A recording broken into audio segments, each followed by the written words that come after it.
Hello everyone, welcome to Voice Voyage, and I know you use this video to fall asleep, so before that, like the video and subscribe to the channel. Also comment down where are you from and what time are you watching. Now get comfortable and relax. Before we begin, this is a disclaimer that the audiobooks featured on this channel are of works that are in the public domain and are no longer under copyright protection. This means the content is free to be used, shared, and distributed. We strive to ensure all materials are properly verified as public domain works. However, if you believe we've mistakenly included copyrighted content, please contact us immediately for removal. This content is provided for educational and entertainment purposes only. We do not claim ownership over any of the texts and aim to make these timeless works more accessible through audio format. Thank you for listening and supporting the preservation of classic literature. A Memoir of Robert Blincoe, An Orphan Boy, by John Brown. Chapter 1.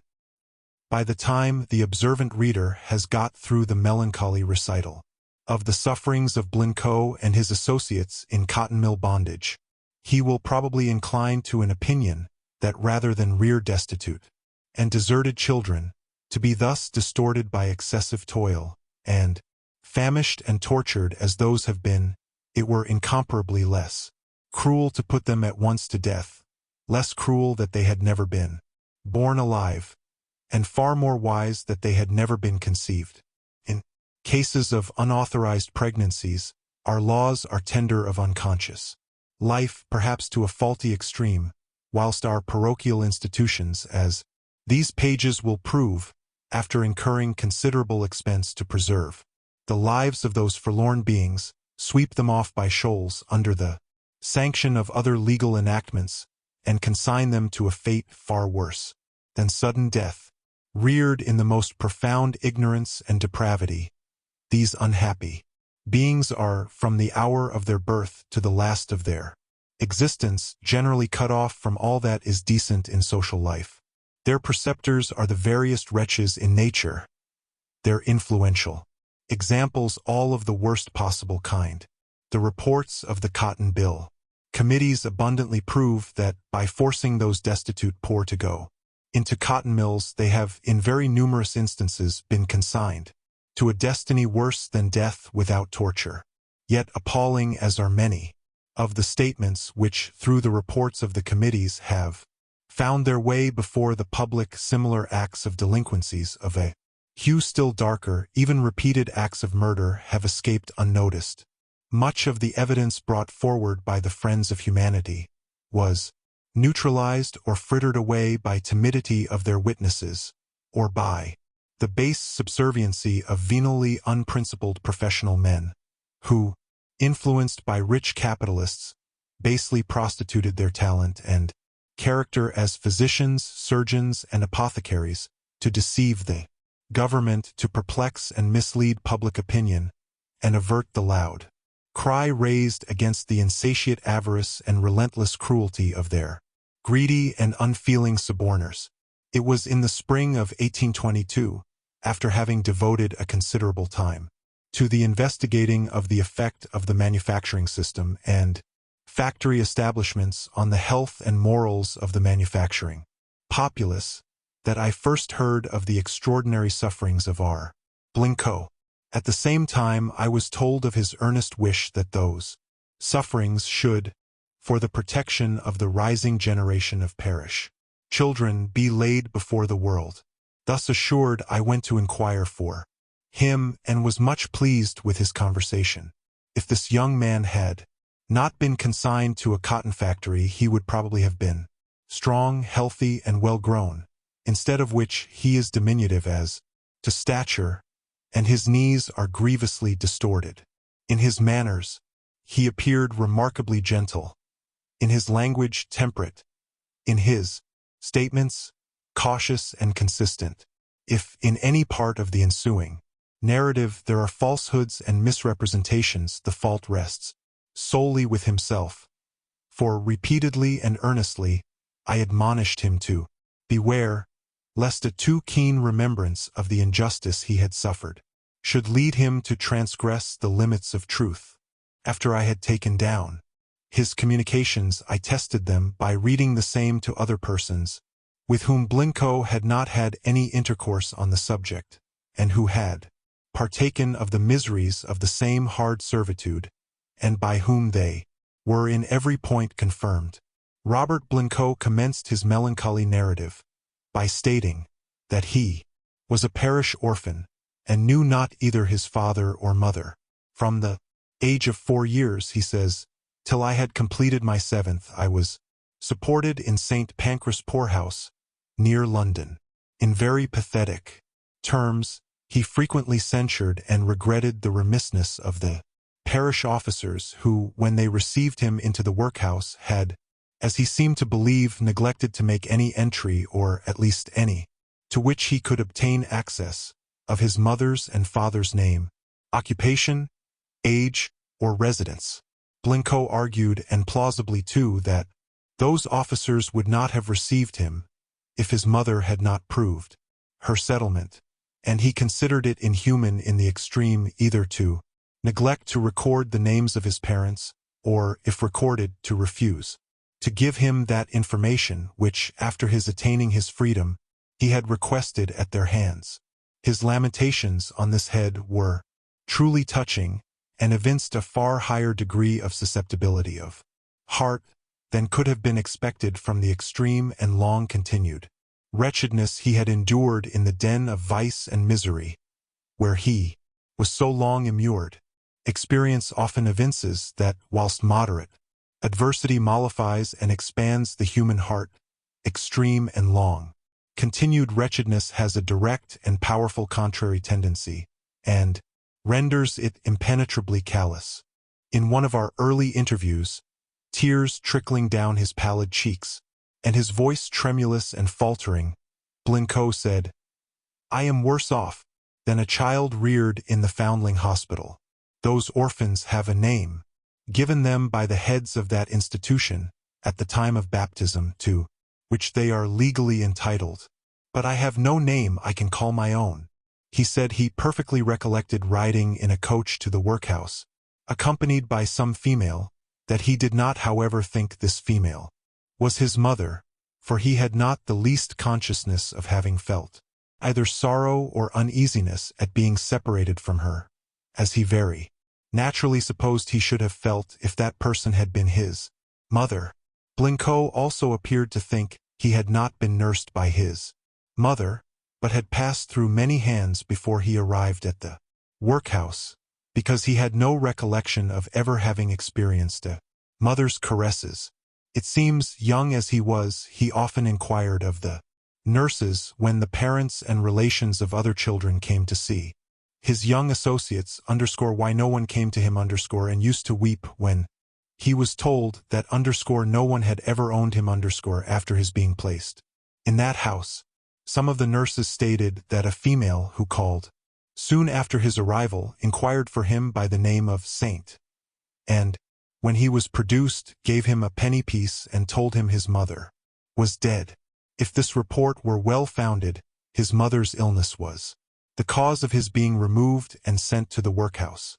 According to his own description, he felt with extreme sensibility the loneliness of his condition, and, at each stage of his future sufferings during his severe cotton mill servitude, it pressed on his heart the heaviest of all his sorrows, an impassable barrier, a wall of brass, cut him off from all mankind, the sad consciousness that he stood alone waif on the world's wide common that he had no acknowledged claim of kindred with any human being, rich or poor, that he stood apparently forever excluded from every social circle, so constantly occupied his thoughts that, together with his sufferings, they imprinted a pensive character on his features which probably neither change of fortune nor time itself would ever entirely obliterate.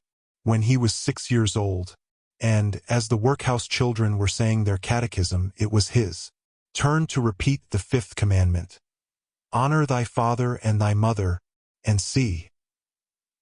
He recollects having suddenly burst into tears and felt greatly agitated and distressed, his voice faltering and his limbs trembling.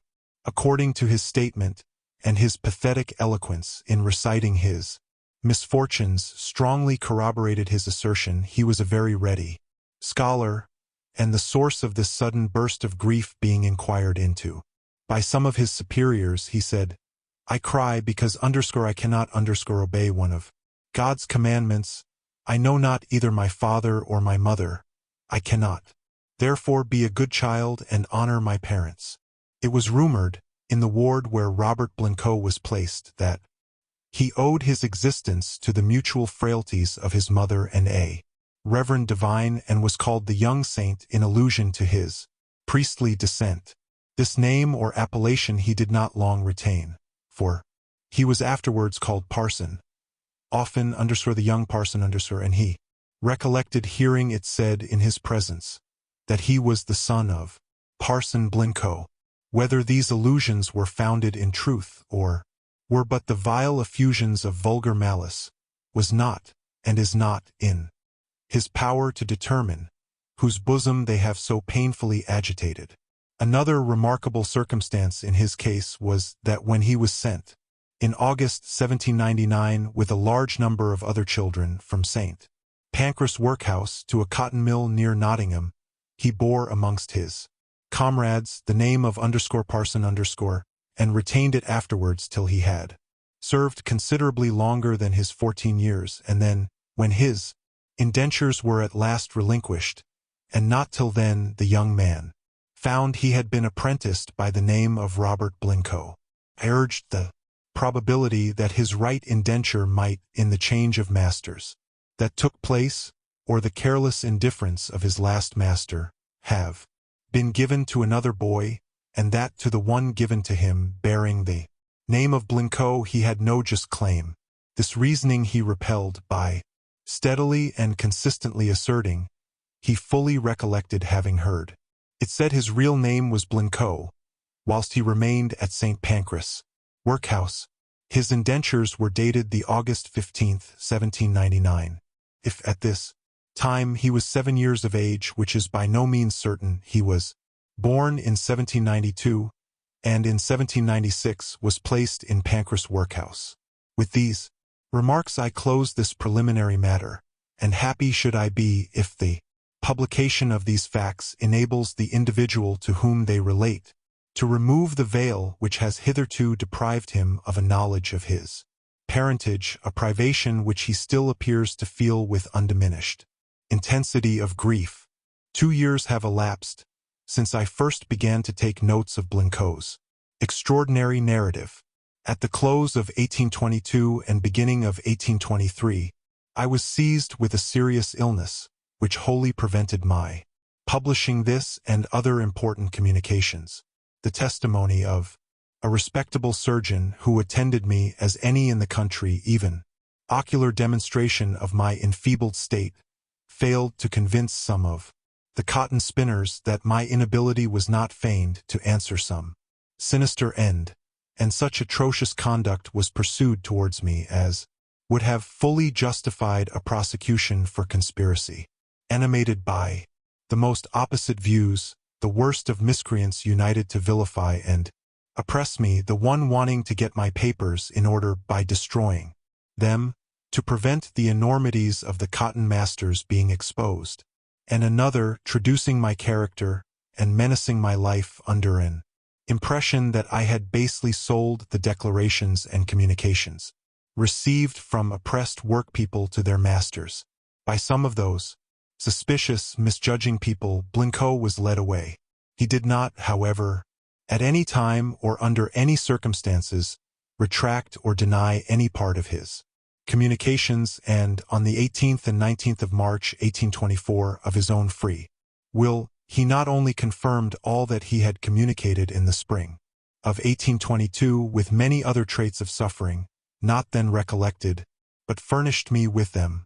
It has, therefore, stood the test of this hurricane, without its authenticity being in any one part questioned or impaired. The authenticity of this narrative is, therefore, entitled to greater credit than much of the testimony given by the owners of cotton factories or by professional men on their behalf, as will, in the course of this narrative be fully demonstrated by evidence wholly incontrovertible, if, therefore, it should be proved that atrocities, to the same extent, exist no longer, still its publication as a preventative remedy is no less essential to the protection of parish paupers and foundlings. If the gentlemen of Manchester and its vicinity, who acted in 1816 and c. in conjunction with the late Mr. Nathaniel Gould, had not made the selection of witnesses too much in the power of incompetent persons, Robert Blincoe would have been selected in 1819 as the most impressive pleader in behalf of destitute and deserted children. Chapter 2. Of the few adventures of Robert Blincoe during his residence in Old St. Pancras workhouse, the principal occurred when he had been there about 2 years. He acknowledges he was well fed, decently clad, and comfortably lodged, and not at all overdone as regarded work. Yet with all these blessings in possession, this destitute child grew melancholy. He relished none of the humble comforts he enjoyed. It was liberty he wanted. The busy world lay outside the workhouse gates, and those he was seldom, if ever, permitted to pass. He was cooped up in a gloomy, though liberal sort of a prison house. His buoyant spirits longed to rove at large. He was too young to understand the necessity of the restraint to which he was subjected, and too opinionative to admit it could be intended for his good. Of the world he knew nothing, and the society of a workhouse was not very well calculated to delight the mind of a volatile child. He saw givers, destitute of charity, receivers of insult, instead of gratitude, witnessed little besides sullenness and discontent, and heard little but murmurs or malicious and slanderous whispers.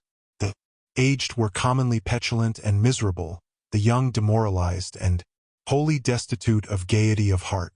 From the top to the bottom, the whole of this motley mass was tainted with dissimulation, and he saw the most abhorrent hypocrisy in constant operation.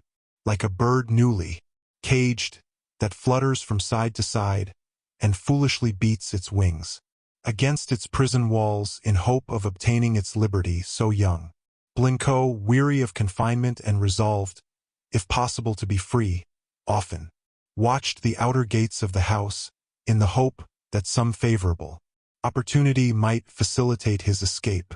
He wistfully measured the height of the wall and found it too lofty for him to scale, and too well guarded were the gates to admit of his egress unnoticed. His spirits, he says, which were naturally lively and buoyant, sank under this vehement longing after liberty. His appetite declined, and he wholly forsook his usual sports and comrades. It is hard to say how this disease of the mind might have terminated, if an accident had not occurred, which afforded a chance of emerging from the lifeless monotony of a workhouse, and of launching into the busy world with which he longed to mingle. Blincoe declares he was so weary of confinement, he would gladly have exchanged situations with the poorest of the poor children whom, from the upper windows of the workhouse, he had seen begging from door to door, or, as a subterfuge, offering matches for sale. Even the melancholy note of the sweet boy whom, long before day, and in the depths of winter, in frost, in snow, in rain, in sleet, he heard pacing behind his surly master, had no terrors for him. So far from it, he envied him his fortune, and, in the fullness of discontent, thought his own state incomparably more wretched.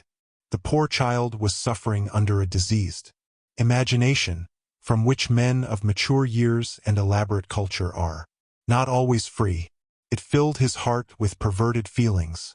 It rendered the little urchin morose and unthankful, and, as undeserving of as he was insensible to the important benefits extended to him by a humane institution when helpless, destitute, and forlorn. From this state of early misanthropy, young Blincoe was suddenly diverted by a rumor that filled many a heart among his comrades with terror, viz., that a day was appointed when the master sweeps of the metropolis were to come and select such a number of boys as apprentices, till they attained the age of 21 years, as they might deign to take into their sable fraternity. These tidings, that struck damp to the heart of the other boys, sounded like heavenly music to the ears of young Blincoe. He anxiously inquired of the nurses if the news were true, and, if so, what chance there was of his being one of the elect.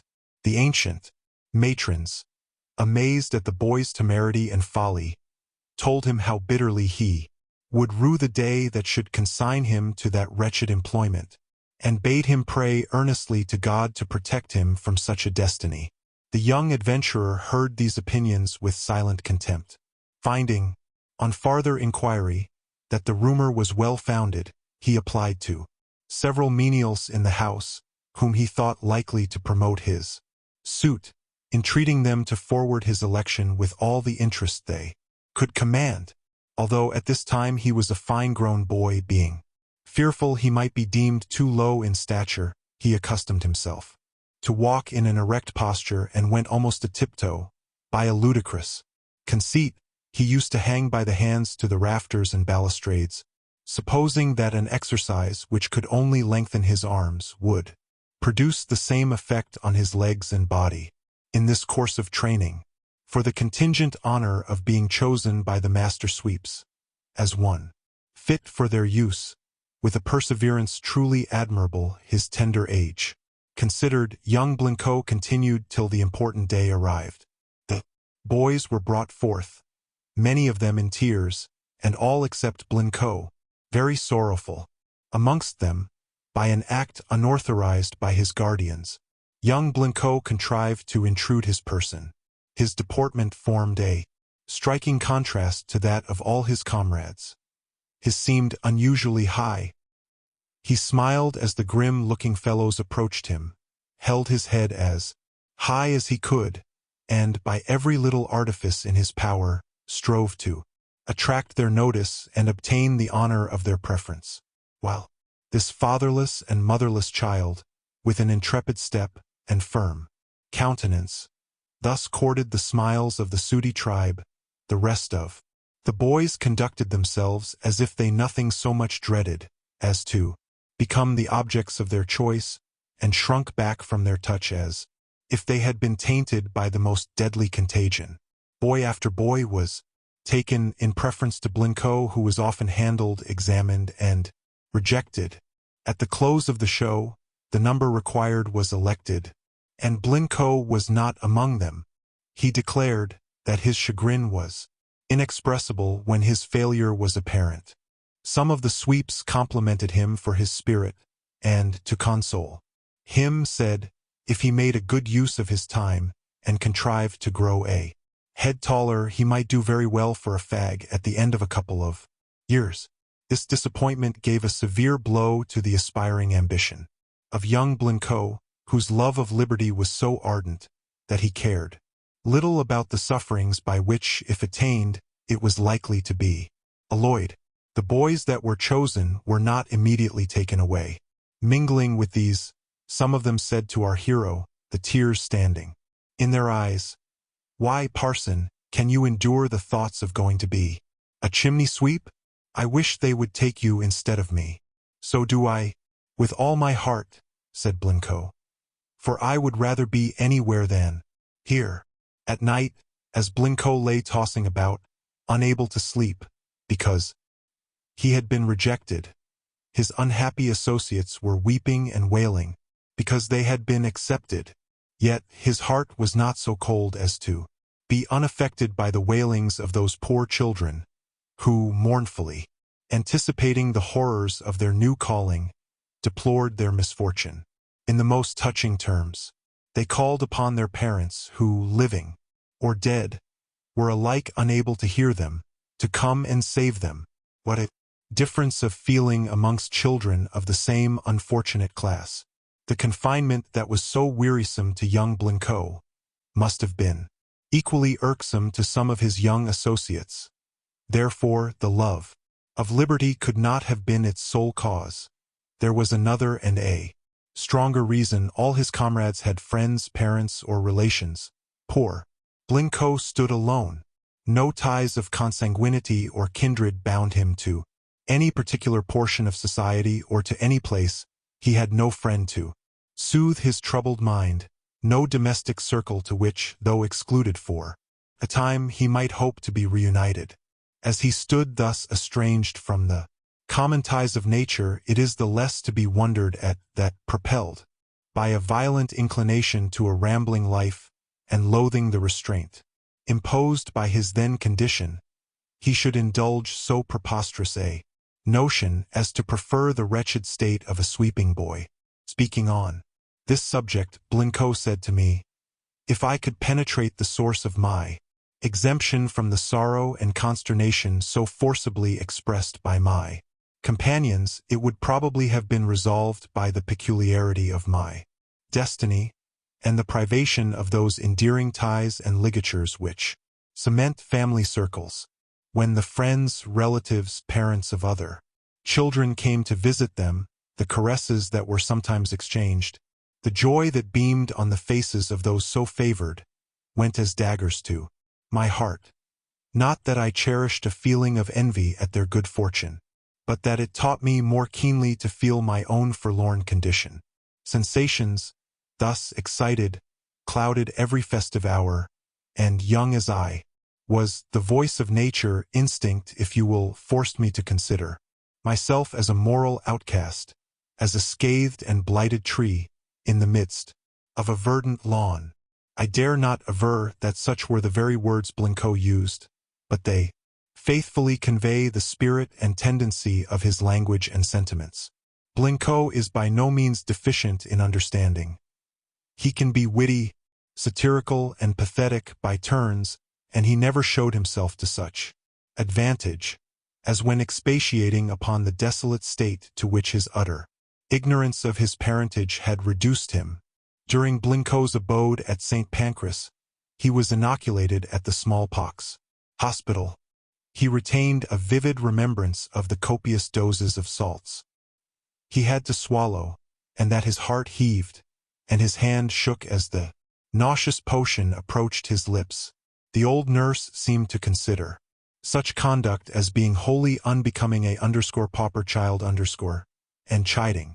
Young Blincoe told him he ought to lick his lips and say thank you for the good and wholesome medicine provided for him at the public expense, at the same time very coarsely reminding him of the care that was taken to save him from an untimely death by catching the smallpox in the natural way. In the midst of his subsequent afflictions in Lytton Mill, Blincoe declared he often lamented having, by this inoculation, lost a chance of escaping by an early death the horrible destiny for which he was preserved. From the period of Blincoe's disappointment in being rejected by the sweeps, a sudden calm seems to have succeeded, which lasted till a rumor ran through the house that a treaty was on foot between the churchwardens and overseers of St. Pancras and the owner of a great cotton factory in the vicinity of Nottingham for the disposal of a large number of children as apprentices till they become 21 years of age. This occurred about a 12-month after his chimney-sweep miscarriage. The rumor itself inspired Blincoe with new life and spirits. He was in a manner intoxicated with joy when he found it was not only confirmed but that the number required was so considerable that it would take off the greater part of the children in the house. Poor infatuated boy, delighted with the hope of obtaining a greater degree of liberty than he was allowed in the workhouse, he dreamed not of the misery that impended, in the midst of which he could look back to Pancras as to an Elysium, and bitterly reproach himself for his ingratitude and folly.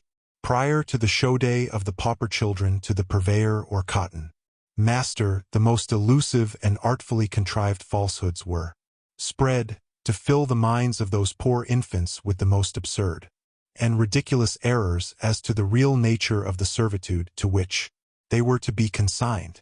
It was gravely stated to them, according to Blincoe's statement, made in the most positive and solemn manner, that They were all, when they arrived at the cotton mill, to be transformed into ladies and gentlemen, that they would be fed on roast beef and plum pudding, be allowed to ride their masters' horses and have silver watches and plenty of cash in their pockets.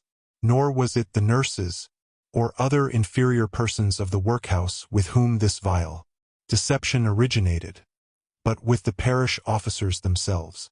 From the statement of the victims of cotton mill bondage, it seems to have been a constant rule with those who had the disposal of parish children, prior to sending them off to cotton mills, to fill their minds with the same delusion, their hopes being thus excited, and their imaginations inflamed. It was next stated amongst the innocent victims of fraud and deception that no one could be _compelled to go, nor any but volunteers accepted, when it was supposed at St. Pancras that these excitements had operated sufficiently powerful to induce a ready acquiescence in the proposed migration. All the children, male and female, who were 7 years old, or considered to be of that age, were assembled in the committee room for the purpose of being publicly examined touching their health and capacity, and what is almost incredible, touching their willingness to go and serve as apprentices in the way and manner required. There is something so detestable in this proceeding that anyone might conclude that Blincoe had been misled in his recollections of the particulars, but so many other sufferers have corroborated his statement that I can entertain no doubt of the fact. This exhibition took place in August 1799, and 80 boys and girls as parish apprentices, until they had respectively acquired the age of 21 years, were made over by the churchwardens and overseers of St. Pancras Parish to Messrs. Lamberts, cotton spinners, hosiers, and lacemen of St. Mary's Parish, Nottingham, the owners of Lowdam Mill. The boys, during the latter part of their time, were to be instructed in the trade of stocking weaving, the girls in lace-making. There was no specification whatever as to the time their masters were to be allowed to work these poor children, although at this period the most abhorrent cruelties were notoriously known to be exercised by the owners of cotton mills upon parish apprentices. According to Blincoe's testimony, so powerfully had the illusions purposely spread to entrap these poor children operated, and so completely were their feeble minds excited by the blandishments held out to them, that they almost lost their wits. They thought and talked of nothing but the scenes of luxury and grandeur in which they were to move. Nor will the reflecting reader feel surprised at this credulity, however gross, when he considers the poor infants imagined there were no greater personages than the superiors, to whom they were, as paupers, subjected, and that it was those identical persons by whom their weak and feeble intellects had thus been imposed upon. Blincoe describes his conduct to have been marked by peculiar extravagance. Such was his impatience, he could scarcely eat or sleep, so anxiously did he wait the hour of emancipation. The poor deluded young creatures were so inflated with pride and vanity that they strutted about like so many dwarfish and silly kings and queens in a mock tragedy. We began, said Blincoe, to treat our old nurses with airs of insolence and disdain, refused to associate with children who, from sickness or being under age, had not been accepted. They were commanded to keep their distance, told to know their betters, forbidden to mingle in our exalted circle. Our little coterie was a complete epitome of the effects of prosperity in the great world. No sooner were our hearts cheered by a prospect of good fortune than its influence produced the sad effects recited. The germ of those hateful vices, arrogance, selfishness, and ingratitude, began to display themselves even before we had tasted the intoxicating cup. But our illusion soon vanished, and we were suddenly awakened from the flattering dream which consigned the greater part of us to a fate more severe than that of the West Indian slaves, who have the good fortune to serve humane owners. Such were Blincoe's reflections in May 1822. It appears that the interval was not long, which filled up the space between their examination, acceptance, and departure from Street Pancras workhouse upon their way to Nottingham. But short as it was, it left room for dissension. The boys could not agree who should have the first ride on their masters' horses, and violent disputes arose amongst the girls on subjects equally ludicrous.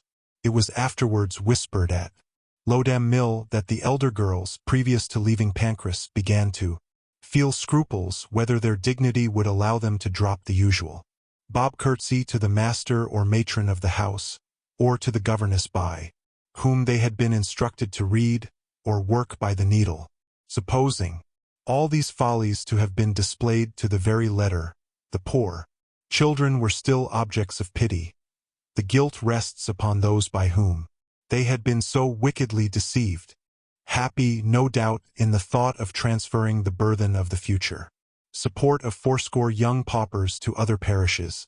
The churchwardens and overseers distinguished the departure of this juvenile colony by acts of munificence. The children were completely new-clothed, and each had 2 suits, one for their working, the other for their holiday dress. A shilling in money was given to each, a new pocket handkerchief, and a large piece of gingerbread. As Blincoe had no relative of whom to take leave, all his anxiety was to get outside the door.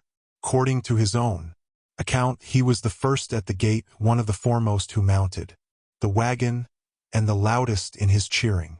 In how far the parents or relatives of the rest of the children consented to this migration, if they were at all consulted, or even apprised of its being in contemplation, formed no part of Blincoe's communications. All he stated was that the whole of the party seemed to start in very high spirits. As to his own personal conduct, Blincoe asserts he strutted along dressed in party-colored parish clothing, on his way to the wagon, no less filled with vanity than with delusion. He imagined he was free when he was in fact legally converted into a slave. He exulted in the imaginary possession of personal liberty when he was in reality a prisoner. The whole convoy were well guarded by the parish beadles on their way to the wagons, but those officers bearing their staves, the children were taught to consider as a guard of _honor_. In addition to the beadles, there was an active young man or two, appointed to look after the passengers of the 2 large wagons, in their conveyance to Nottingham. Those vehicles, and very properly too, were so secured that when once the grated doors were locked, no one could escape. Plenty of clean straw was strewed in the beds, and no sooner were the young fry safely lodged within, than they began throwing it over one another and seemed delighted with the commencement of their journey. A few hours' progress considerably damped this exultation. The inequality of the road and the heavy jolts of the wagon occasioned them many a bruise. Although it was the middle of August, the children felt very uncomfortable. The motion of the heavy, clumsy vehicle, and so many children cooped up in so small a space, produced nausea and other results such as sometimes occur in Margate boys of the country they passed through. The young travelers saw very little. Blincoe thinks the children were suffered to come out of the wagon to walk through St. Albans. After having passed one night in the wagon, many of the children began to repent and express a wish to return. They were told to have patience till they arrived at Messrs. Lambert's, when no doubt those gentlemen would pay every attention to their wishes and send back to St. Pancras those who might wish to return. Blincoe, as might have been expected, was not one of those backsliders. He remained steady to his purpose, exulting in the thought that every step he advanced brought him nearer to the desired spot, where so many enviable enjoyments awaited him and conveyed him farther and farther from the detested workhouse. Blincoe being so overjoyed with the fine expectations he was to receive at Lowdham Mill, he spent his shilling at Leicester in apples. The greater part of the children were much exhausted, and not a few of them seriously indisposed, before they arrived at Nottingham.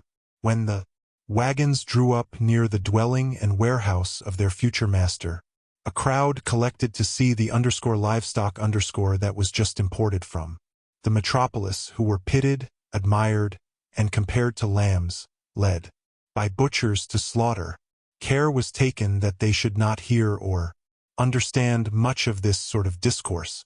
The boys and girls were distributed, some in the kitchen, others in a large wareroom, washed, combed, and supplied with refreshments. But there were no plum pudding, no roast beef, no talk of the horses they were to ride, nor of the watches and fine clothing that they had been promised. Many looked very mournful. They had been 4 days traveling to Nottingham.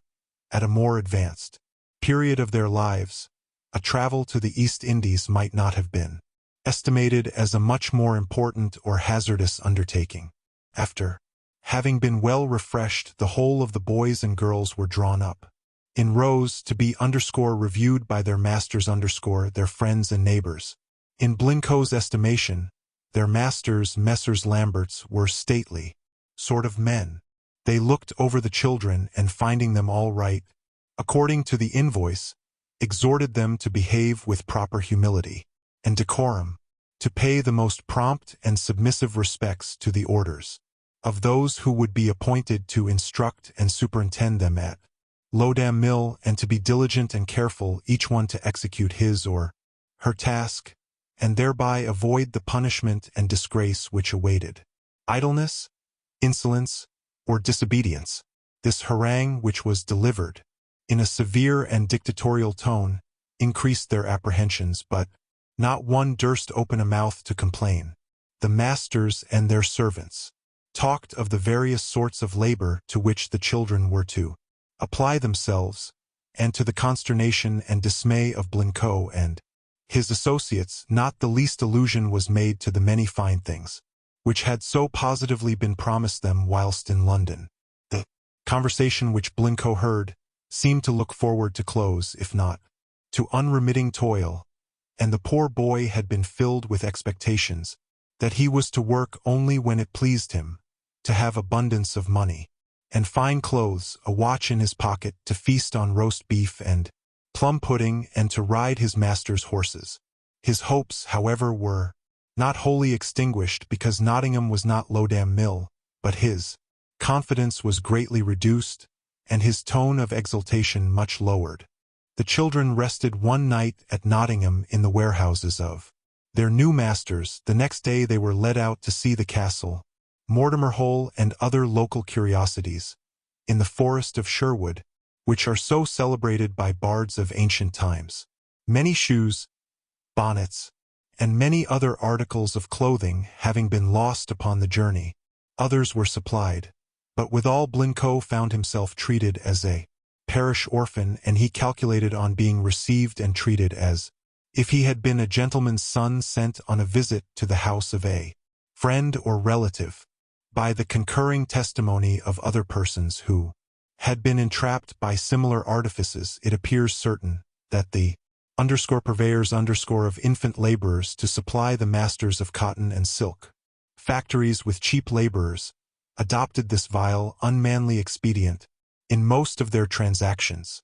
It will be seen by the evidence of Sir Robert Peel, Baronet, David Owen, Esq., and other witnesses examined in 1816 that when children were first wanted to attend machinery in cotton factories, such was the aversion of parents and guardians to this noxious employment that scarcely any would submit to consign their offspring to those mills, the owners of which, under the specious pretext of diminishing the burdens occasioned by poor rates, prevailed on churchwardens and overseers to put their infant paupers into their hands.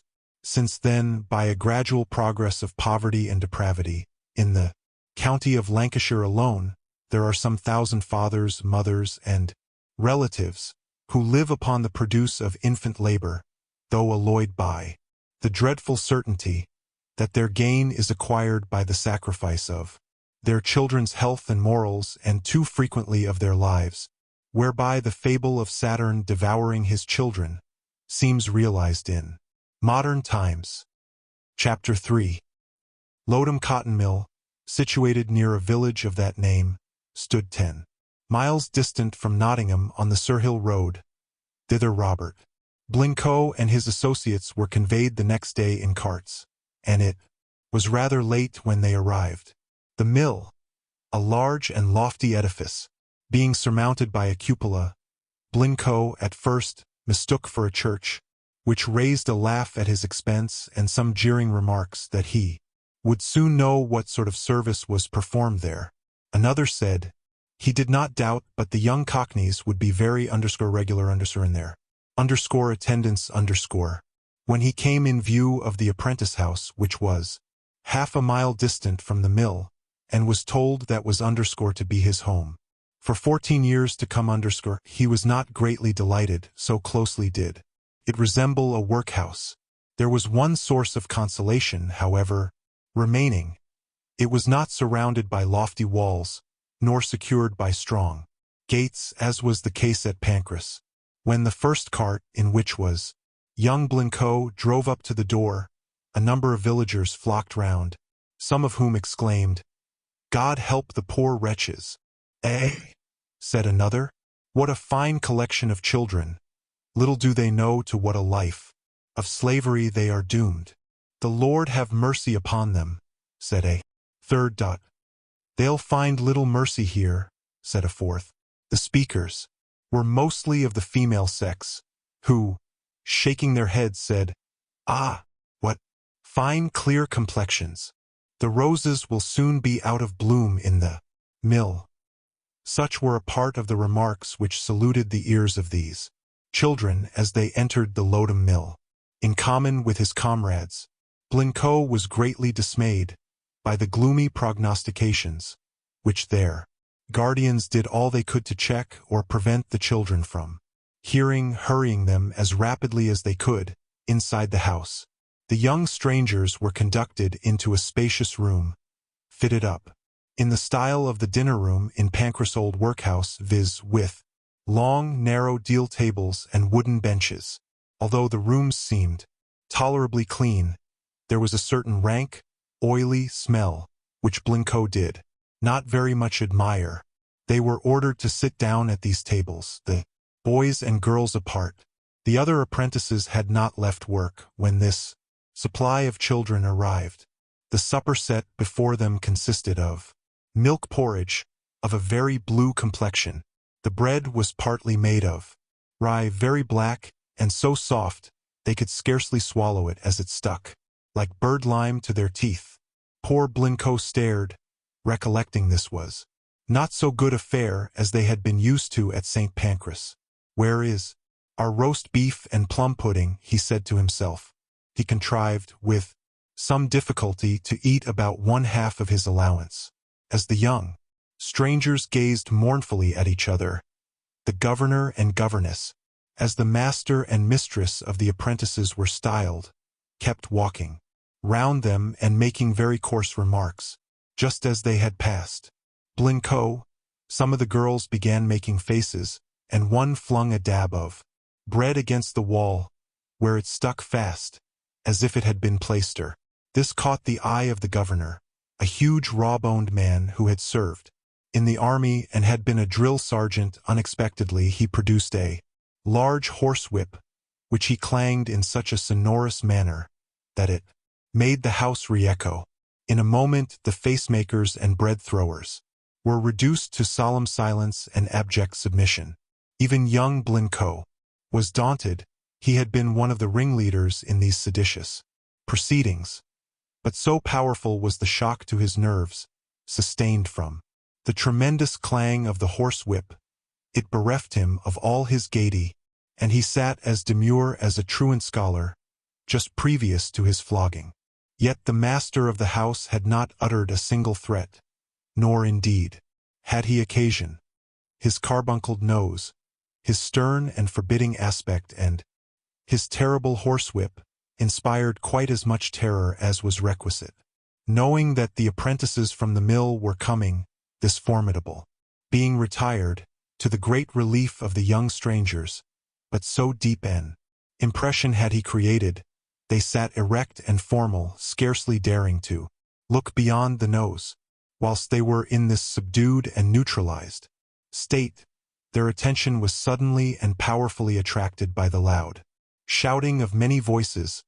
Almost instantly the stone room filled, spacious, as it was, with a multitude of young persons of both sexes, from young women down to mere children.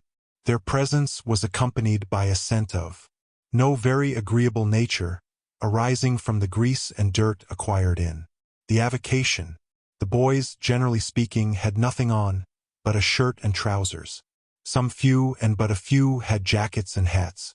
Their coarse shirts were entirely open at the neck, and their hair looked as if a comb had seldom, if ever, been applied. The girls, as well as Blincoe could recollect, were, like the boys, destitute of shoes and stockings. Their locks were pinned up, and they were without caps. Very few had on either jacket or gown, but wore what in London are called pinafores. In Lancashire, bishops, that is, long aprons with sleeves, made of coarse linen that reached from the neck to the heels.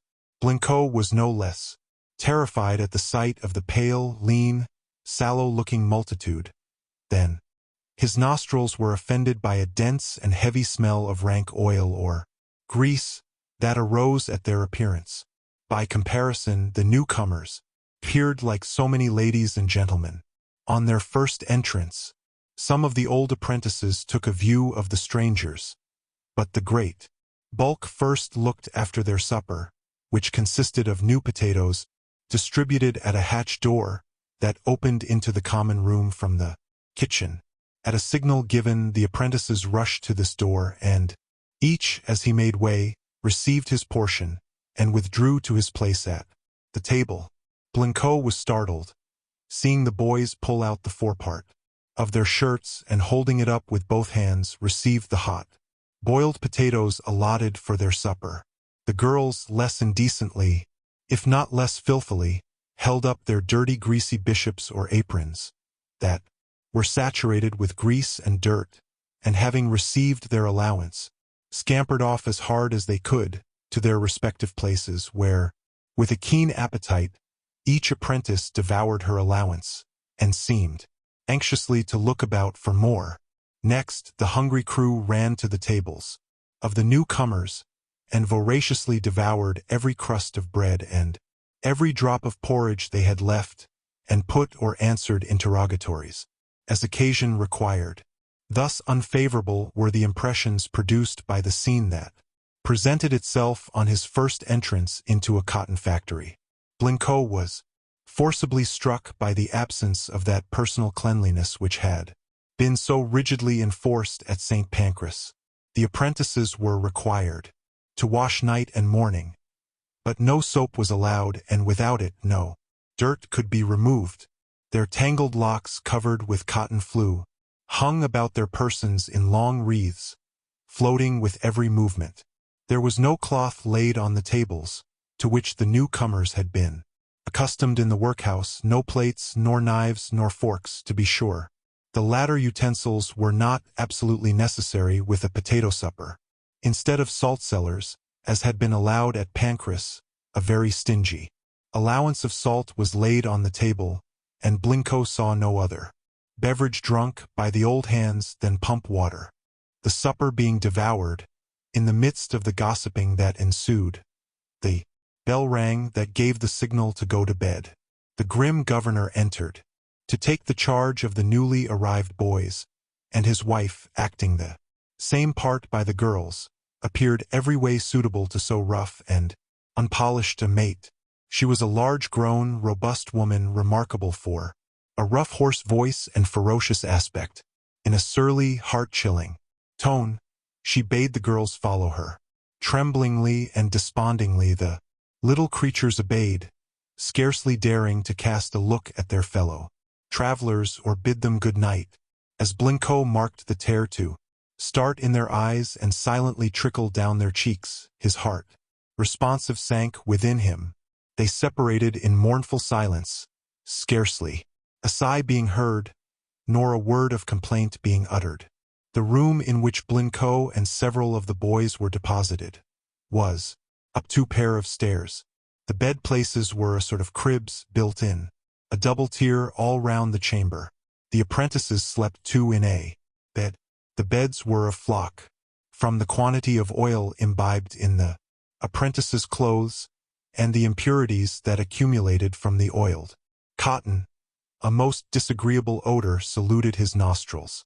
The governor called the strangers to him and allotted to each his bedplace and bedfellow, not allowing any 2 of the newly arrived inmates to sleep together. The boy, with whom Blincoe was to chum, sprang nimbly into his berth and without saying a prayer or anything else, fell asleep before Blincoe could undress himself. So completely was he cowed he could not restrain his tears. He could not forbear execrating the vile treachery of which he felt himself the victim, but still he declared it never struck him, at least not till long afterwards, that the superiors of St. Pancras had deceived him. The fault, he thought, lay with Messrs. Lambert's, their new masters. When he crept into bed, the stench of the oily clothes and greasy hide of his sleeping comrade almost turned his stomach. What, between grief and dismay, and this nauseous smell, it was dawn of day before Blincoe dropped asleep. Over and over again the poor child repeated every prayer he had been taught, and strove by unfeigned piety to recommend himself to the friend of the friendless, and the Father of the fatherless. At last, sleep sealed his weary eyelids, but short was the repose he was allowed to enjoy. Before 5 o'clock, he was awakened by his bedfellow, who, springing upright at the loud tolling of a bell, told Blincoe to dress with all speed, or the governor would flog him and deprive him of his breakfast. Before Blincoe had time to perform this office, the iron door of the chamber, creaking upon its hinges, was opened, and in came the terrific governor with the horse-whip in his hand, and every boy hastily tumbled out of his crib and huddled on his clothes with all possible haste. Blincoe and his fellow travelers were the slowest, not being rightly awake. Blincoe said, "Bless me, have you understood church service so soon?" "Church service, you fool," said one of the larger apprentices. "It is to the mill _service _. You are called, and you had better look sharp, or you'll catch it." Saying this, off he scampered. Blincoe, who was at first amazed at the trepidation that appeared in the apprentices, soon understood the cause. The grim-looking governor, with the carbuncled nose, bearing the emblem of arbitrary rule, a horse-whip in his hand, made his appearance, and, stalking round the chamber, looked in every bed-place. As he passed Blincoe and his young comrades, he bestowed a withering look upon them, which, fully understanding, they hastened below. Arrived there, Blincoe saw some of the boys washing themselves at a pump, and was directed to do the same. The whole mass sat down to breakfast at 5 o'clock in the morning. The meal consisted of black bread and blue milk porridge .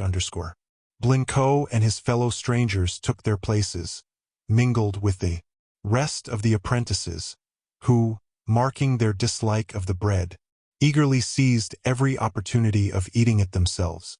Blincoe and his comrades looked wistfully at each other. Consternation sat deeply imprinted on their features, but every tongue was silent. Young as they were, they had sense enough to perceive the necessity of submission and the prudence of reserve. They reached the mill about 5:30. The water was on, from the bottom to the top, in all the floors, in full movement. Blincoe heard the burring sound before he reached the portals and smelt the fumes of the oil with which the axles of 20,000 wheels and spindles were bathed. The moment he entered the doors, the noise appalled him, and the stench seemed intolerable. He did not recollect that either of the Messrs. Lamberts were present at the mill on his first entrance. The newly arrived were received by Mr. Baker, the head manager, and by the overlookers of the respective rooms. They were mustered in the making-up room, the boys and girls, in separate divisions.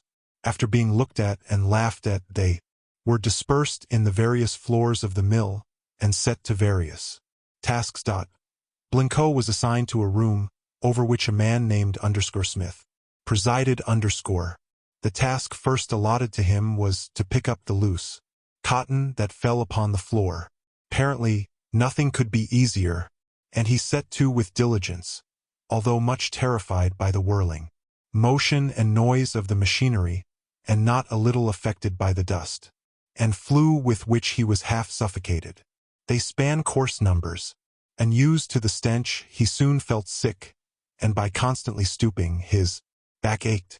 Blincoe therefore took the liberty to sit down, but this attitude he soon found was strictly forbidden in cotton mills. His taskmaster, Smith, gave him to understand he must keep on his legs. Ho did so, till 12 o'clock, being 6 hours and a half without the least intermission.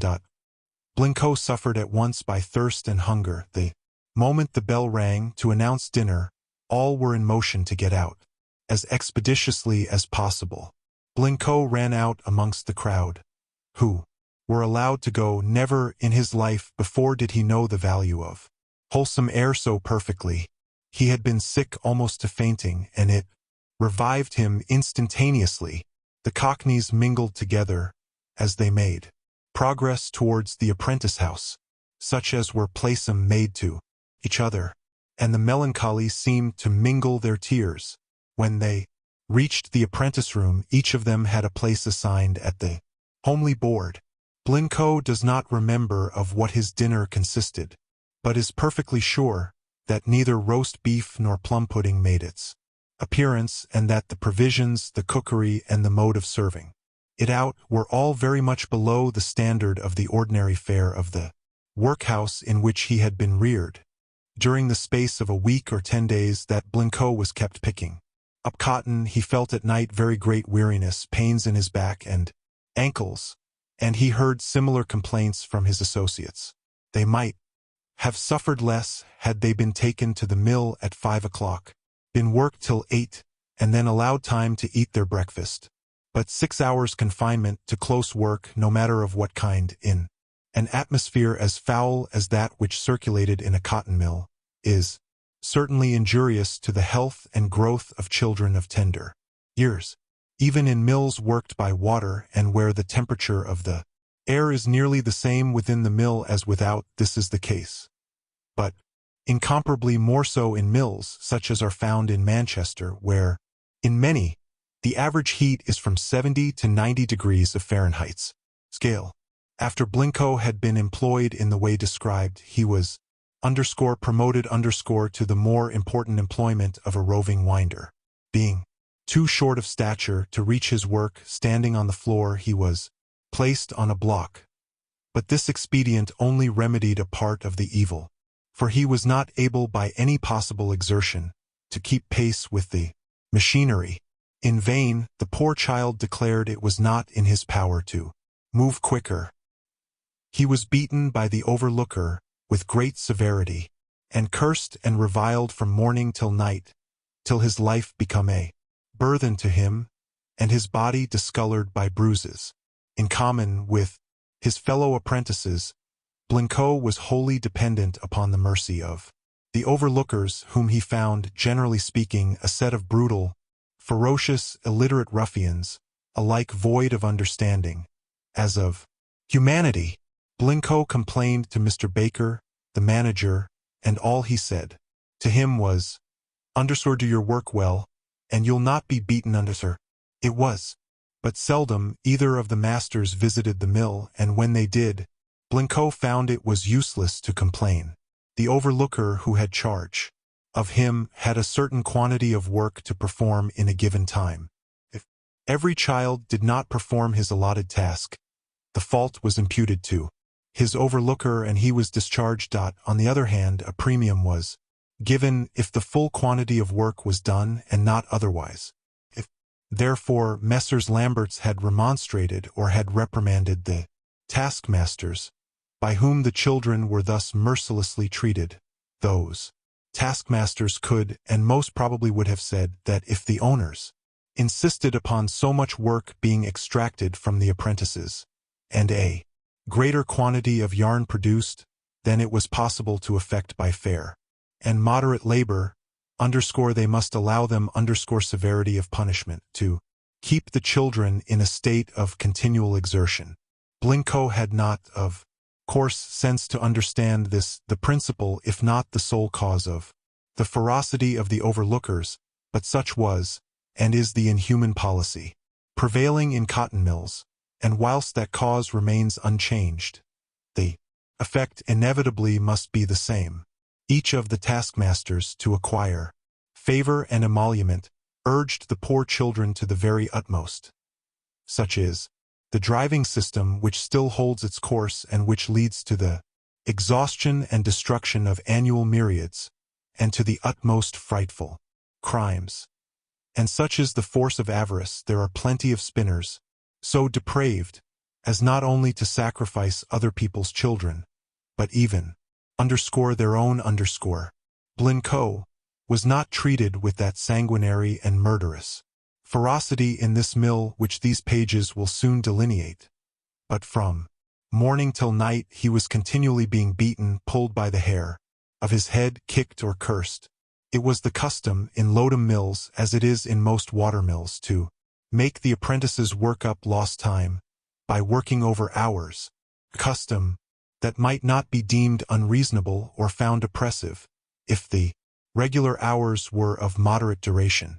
Blincoe did not say that this custom was abused at Lodum mill in an equal degree to what it was in others, but when children of 7 years of age, or, by probability, younger, and to work 14 hours every day in the week, Sundays excepted, any addition was severely felt, and they had to stop at the mill during dinner time to clean the frames every other day.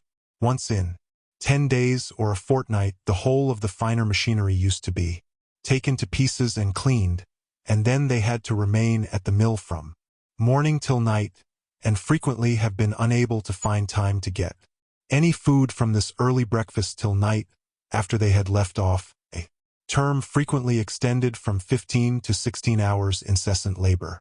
As an inducement to the children to volunteer to work the whole dinner hour, a premium of a halfpenny was allowed. Small as was the bribe, it induced many, and Blincoe amongst the number.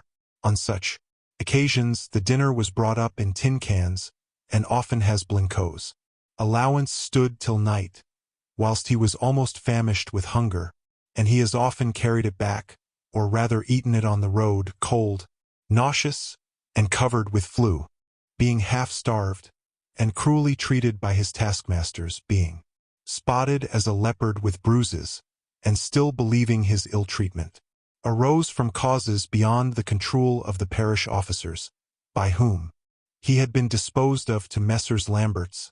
Blincoe resolved to attempt an escape, to beg his way to London, to lay his case before the overseers and churchwardens of St. Pancras, and not only claim redress of injuries, but the fulfillment of the grand promises that had been made to him. "I cannot deny," said Blincoe, "that I feel a glow of pride when I reflect that, at the ago of 7 years and a half, I had courage to resent and to resist oppression, and generosity to feel for the sufferings of my helpless associates, not one of whom durst venture to share the peril of the enterprise.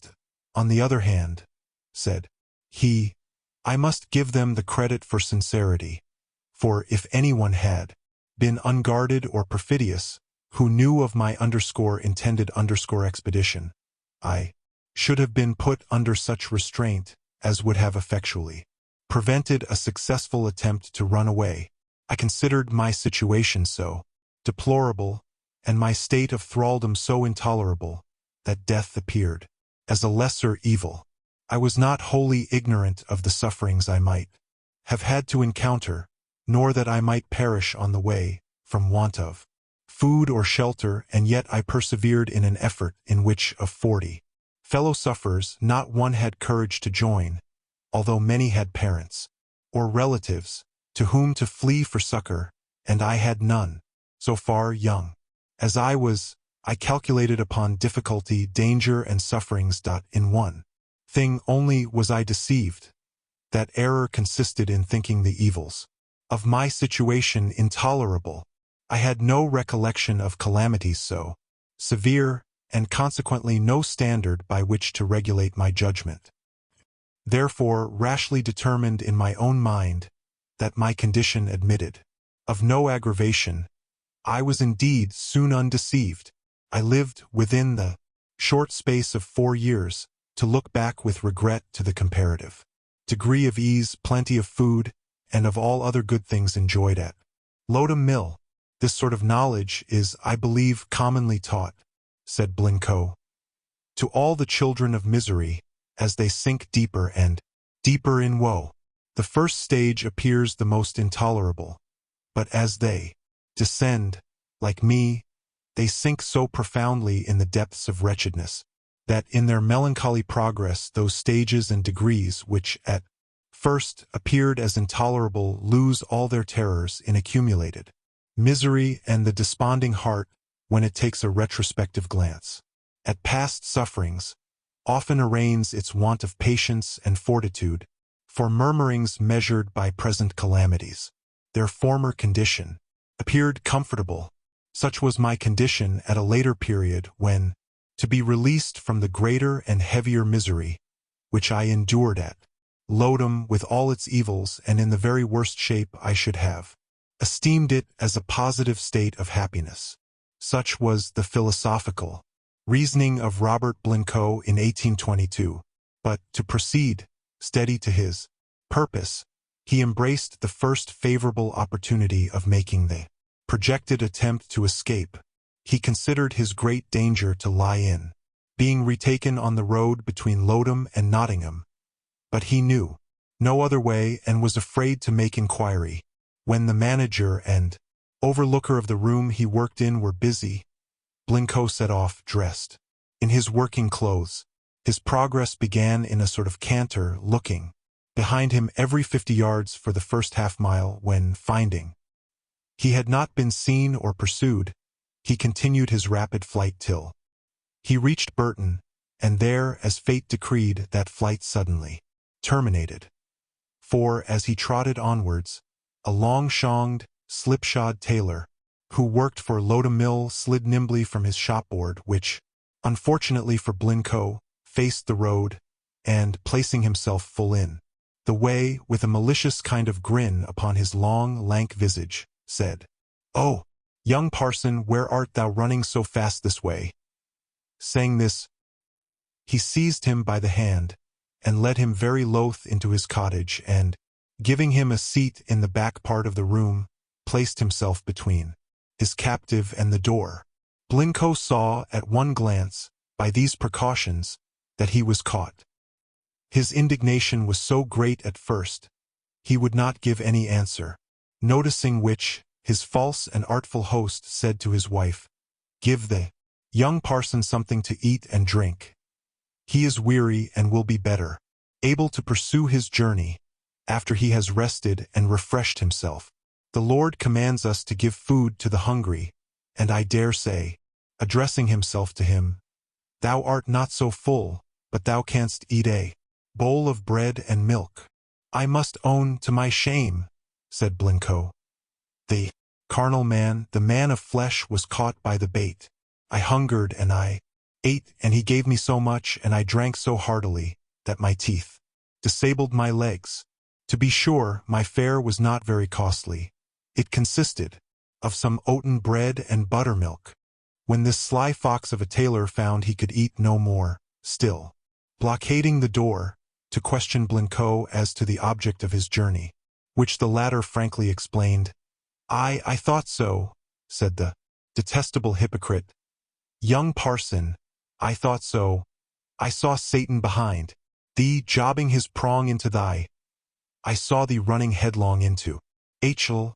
when I stepped forth to save thee." This avowal aroused all Blincoe's indignation, and he was determined to have a scuffle with his perfidious host. But he had swallowed so large a portion of buttermilk and eaten so much oaten bread, he felt he had lost half his speed.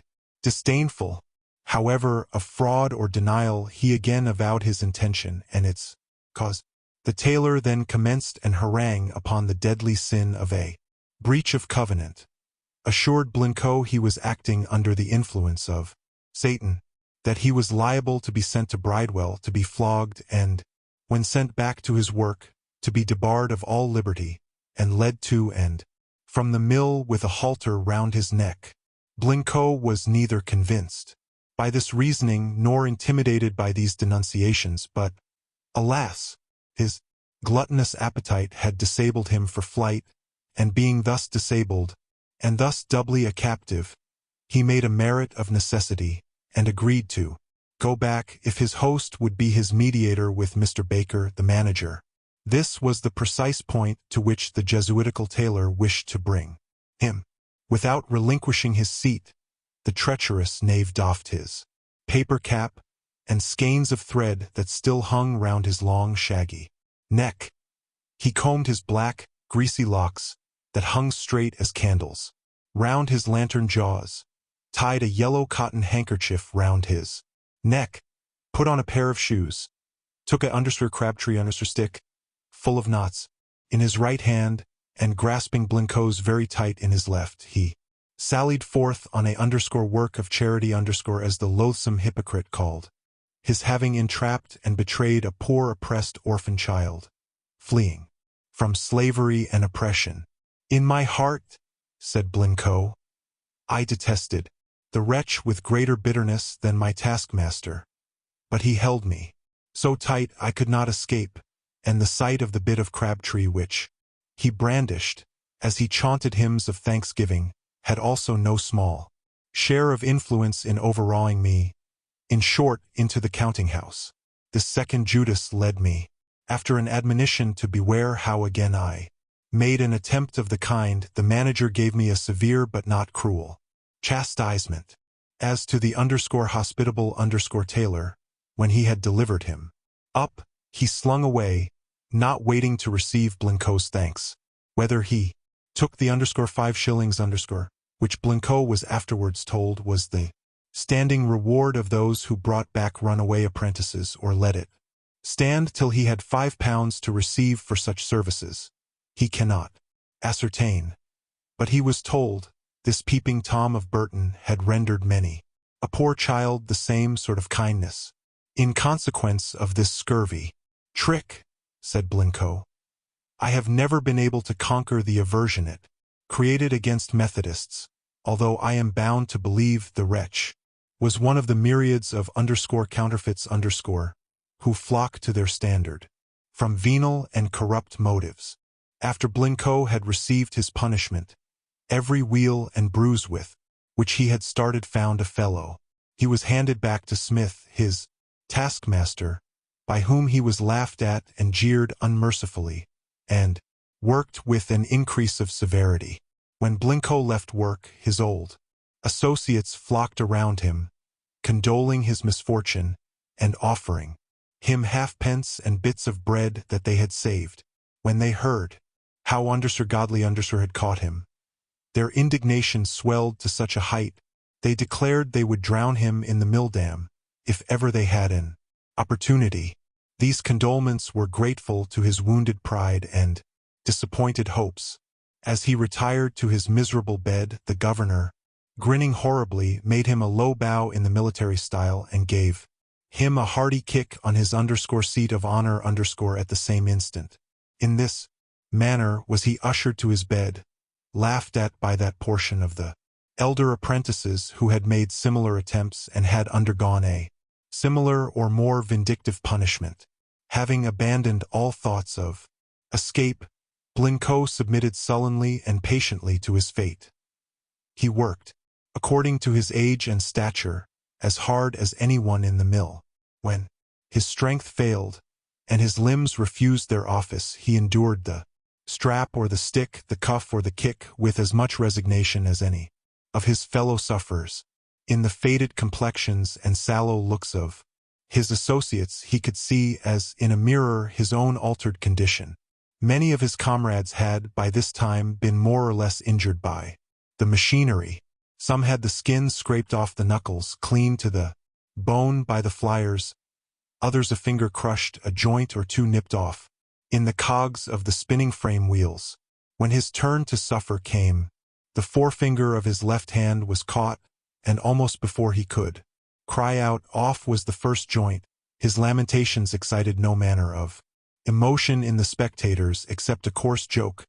He clapped the mangled joint streaming with blood to the finger and ran off to Burton, to the surgeon, who very composedly put the parts together again and sent him back to the mill. Though the pain was so intense he could scarcely help crying out every minute. He was not allowed to leave the frame. He said but little to anyone, but was almost continually bemoaning in secret the cruelty of his fate. Before he was 8 years old, Blincoe declared that many a time he had been tempted to throw himself out of one of the upper windows of the factory, but when he came to look at the leap he purpose-taking, his courage failed him, a propensity he mentioned not as thinking it evinced any commendable feeling, but as an illustration of the natural and unavoidable consequences of working children too hard, and subjecting them to so many severe privations. About the 2nd year of his servitude, when the whole of the 80 children sent from Pancras workhouse had lost their plump and fresh appearance, and acquired the pale and sickly hue which distinguished factory children from all others, a most deplorable accident happened in Lodham Mill and in Blincoe's presence.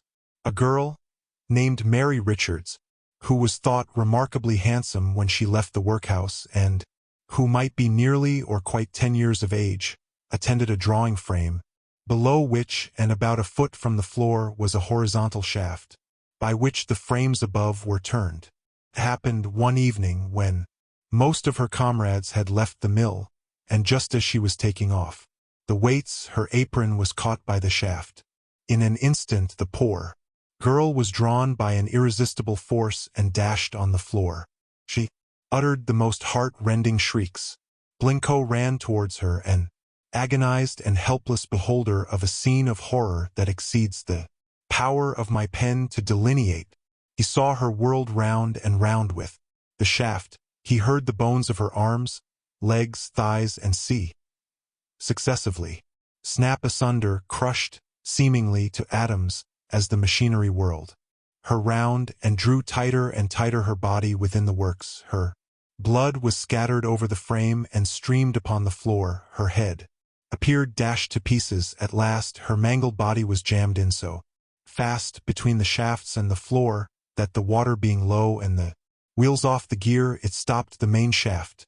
When she was extricated, every bone was found broken, her head dreadfully crushed, her clothes and mangled flesh were apparently inextricably mixed together, and she was carried off as supposed quite lifeless.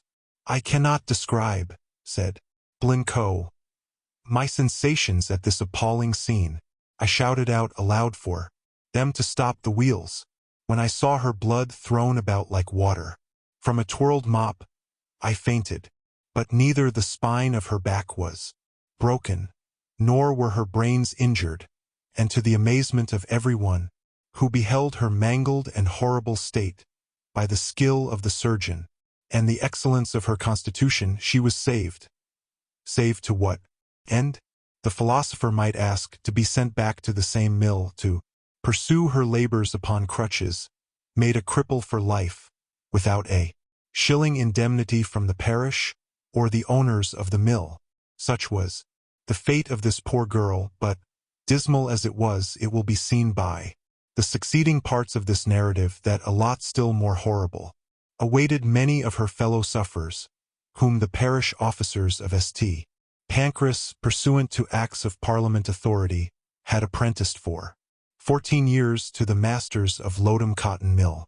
The dreadful spectacle Blincoe had witnessed in the racking of Mary Richards rendered his employment more odious than ever. It is already stated that the food was very ordinary and not very plentiful. The apprentices were so oppressed by hunger that the oldest and most daring sallied out at night and plundered the fields, and frequent complaints were made and the apprentices got a very bad name, which belonged rather to the masters, in whose parsimony it originated.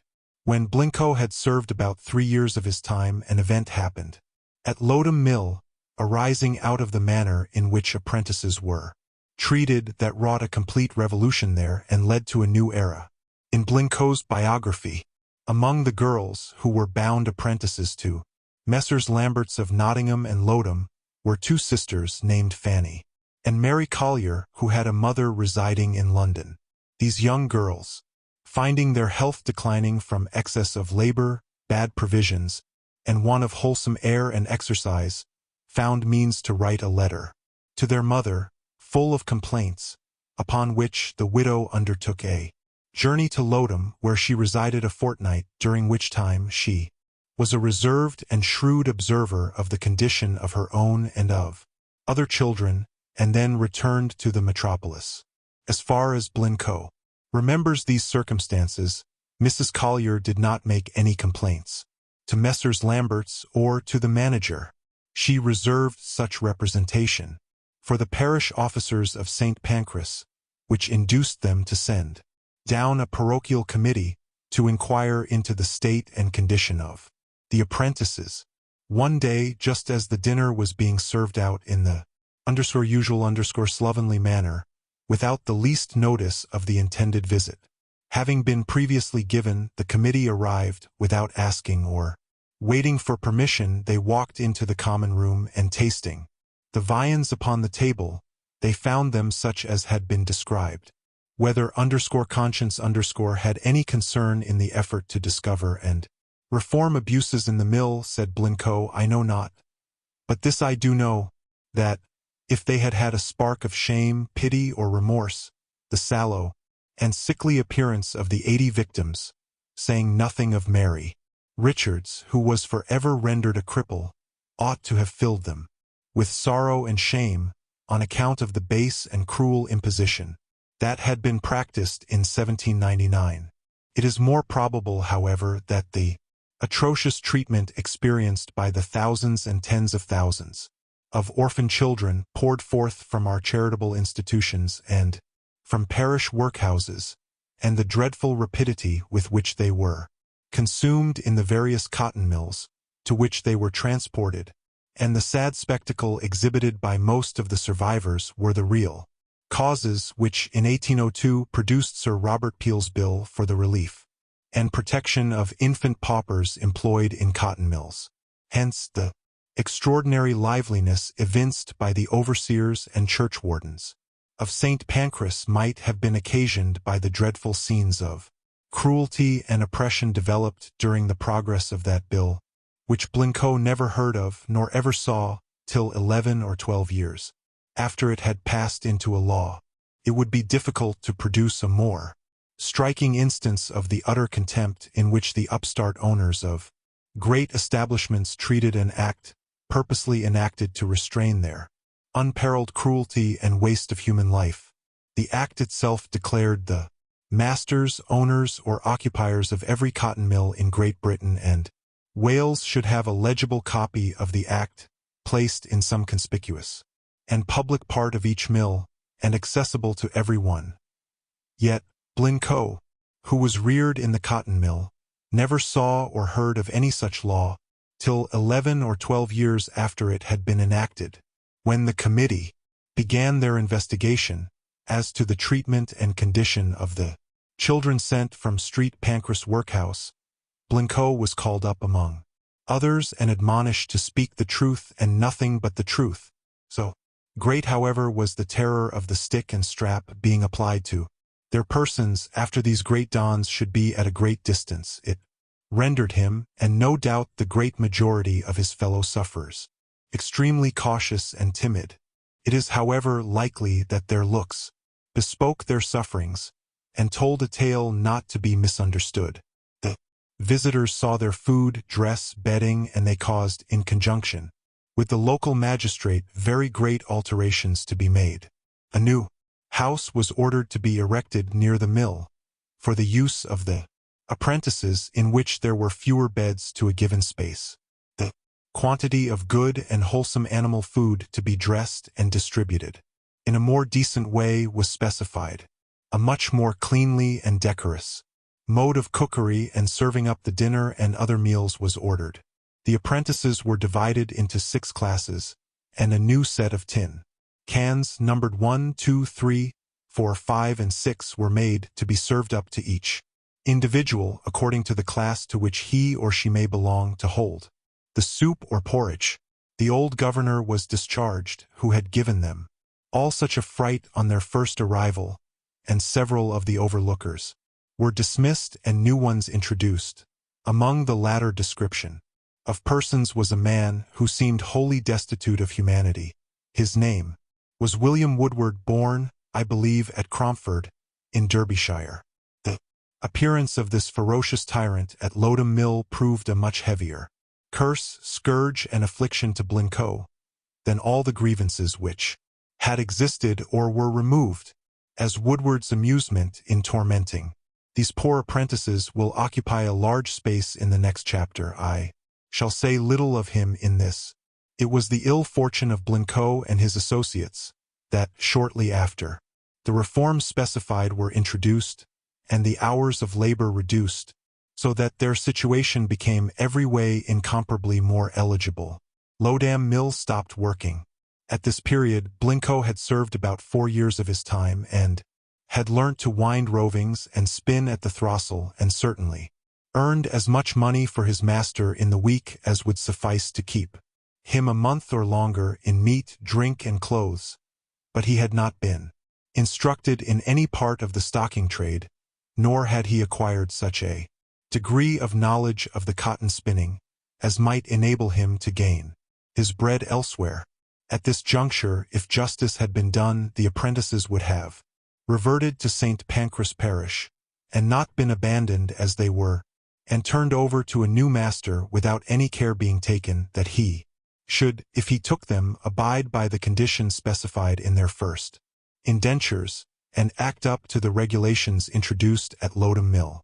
Blincoe said he believed the Messrs. Lamberts wrote to the parish officers of St. Pancras, informing them of the situation of the children in order that their friends might take back whom they pleased to claim, and if in this conclusion Blincoe is right and these officers neglected to take proper measures for the safety and protection of so large a body of children as they had sent to Lodham Mill, all healthy and straight-limbed, they are morally responsible for the unparalleled sufferings to which they were afterwards exposed.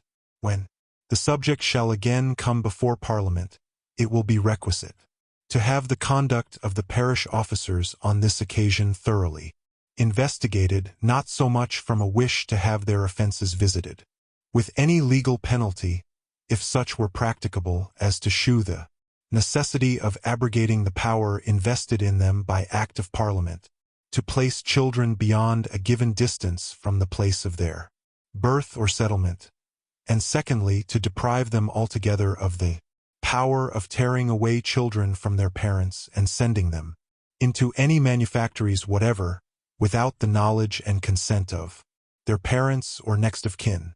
If the parish officers think proper to apprentice them to any of the ordinary and established trades, they ought to have that power independently of their parents. In the mill, where Blincoe was next consigned, the parish children were considered, treated, and consumed as a part of the raw materials. Their strength, their marrow, their lives were consumed and converted into money, and as their livestock consisting of parish apprentices diminished, new flocks of victims arrived from various quarters, without the cost of purchase to supply their place. It is within the compass of probability that there have been, and are yet, instances wherein the overseers of the poor, and more especially the assistant overseers, who are mere mercenaries and serve for pay, have been, and are, some of them at least, bribed by the owners of mills for spinning silk, cotton, or woolen yarn, to visit the habitation of the persons receiving parochial aid, and to compel them, when children are wanting, utterly regardless of education, health, or inclination, to deliver up their offspring, or by cutting off the parish allowance leave them to perish for want. When Messrs. Lamberts gave up the cotton yarn establishment carried on at Lodham Mill, they permitted all their apprentices who wished to leave their employment in a cotton mill to write to their parents and friends, and some few found redeemers. The great bulk were, unhappily, left to their fate, being a foundling, and knowing no soul on earth to whom he could look up for succor. Robert Blincoe was one of the unhappy wretches, abandoned to as dismal a destiny as ever befell parish apprentice. It was his evil fortune, with a multitude of fellow sufferers, to be turned over to Mr. Ellis Needham, of Highgate Wall, Derbyshire, the master and owner of Lytton Mill, near Tideswell. Before, however, I close this delineation of the character and conduct of the owners of Lodham Cotton Mill, Messrs. William, Charles, and Thomas Lambert, it is due to them, if living, whatever may be their fortune, and to their memory, if deceased, to state that, with the exception of Mary Richards, who was so dreadfully racked upon a shaft, and her bones mostly broken, not one of the children sent to their mill by St. Pancras parish were injured as to be made a cripple, nor were they deformed in their knees and ankles, that there were deficiencies as to food and an excess of labor exacted, is clear, by the alterations which were introduced. But still, compared with what they soon afterwards suffered, they were humanely treated.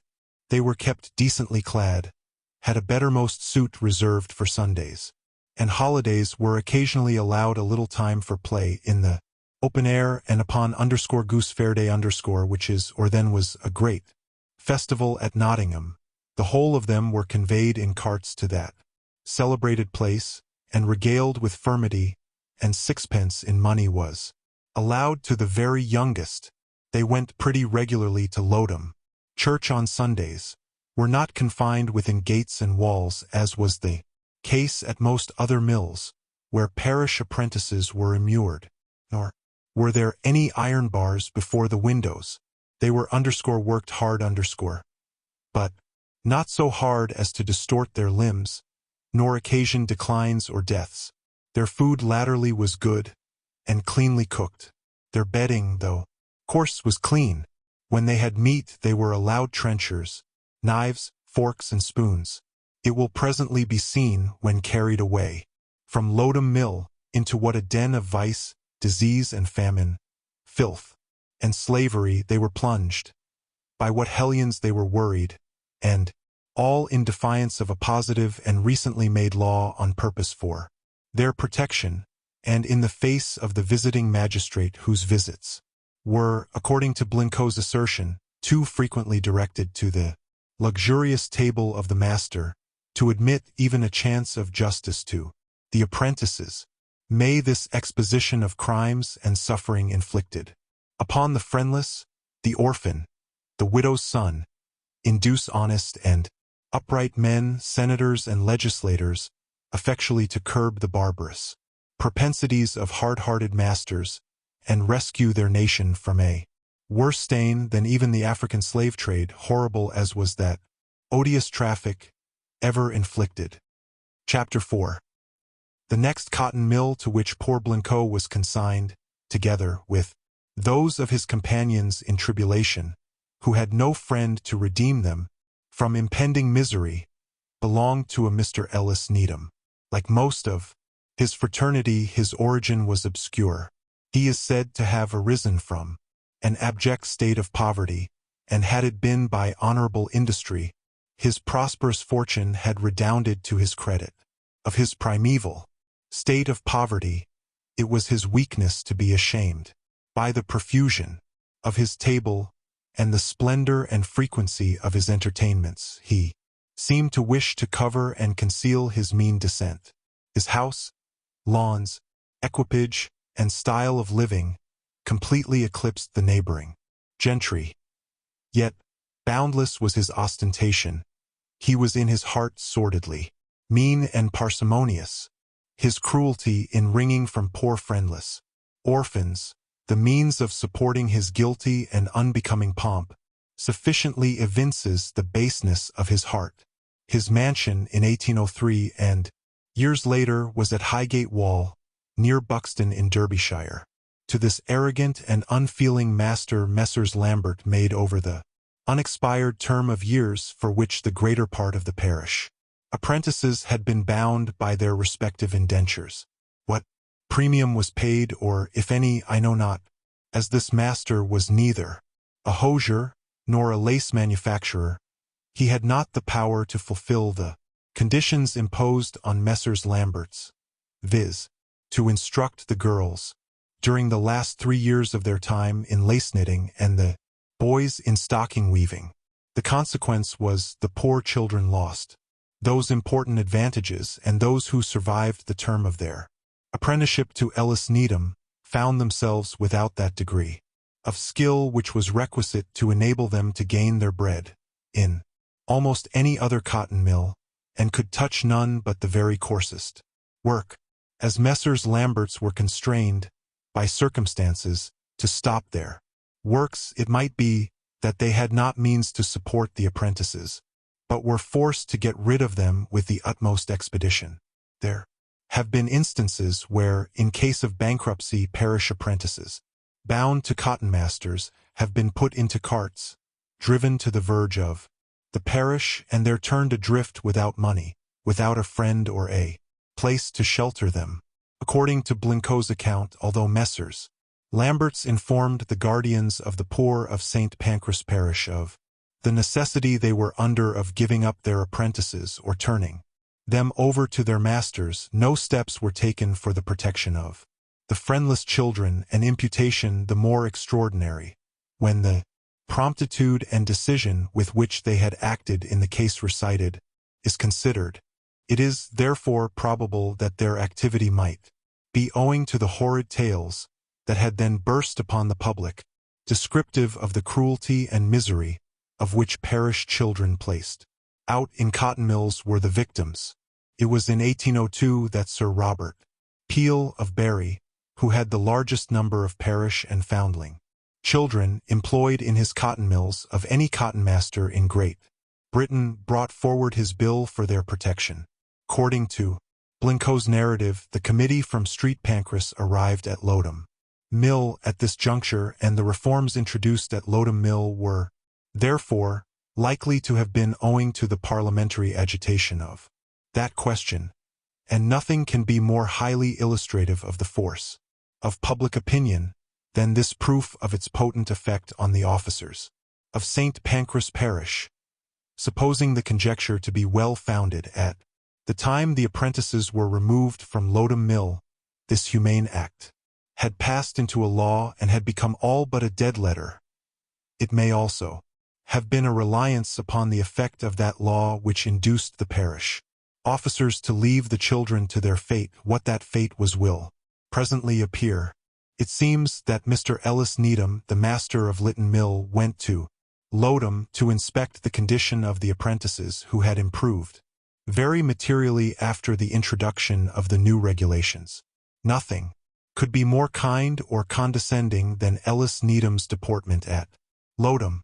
To some he gave money, to all he promised most liberal and kind usage. He promised like a Titus, but he performed like a Caligula.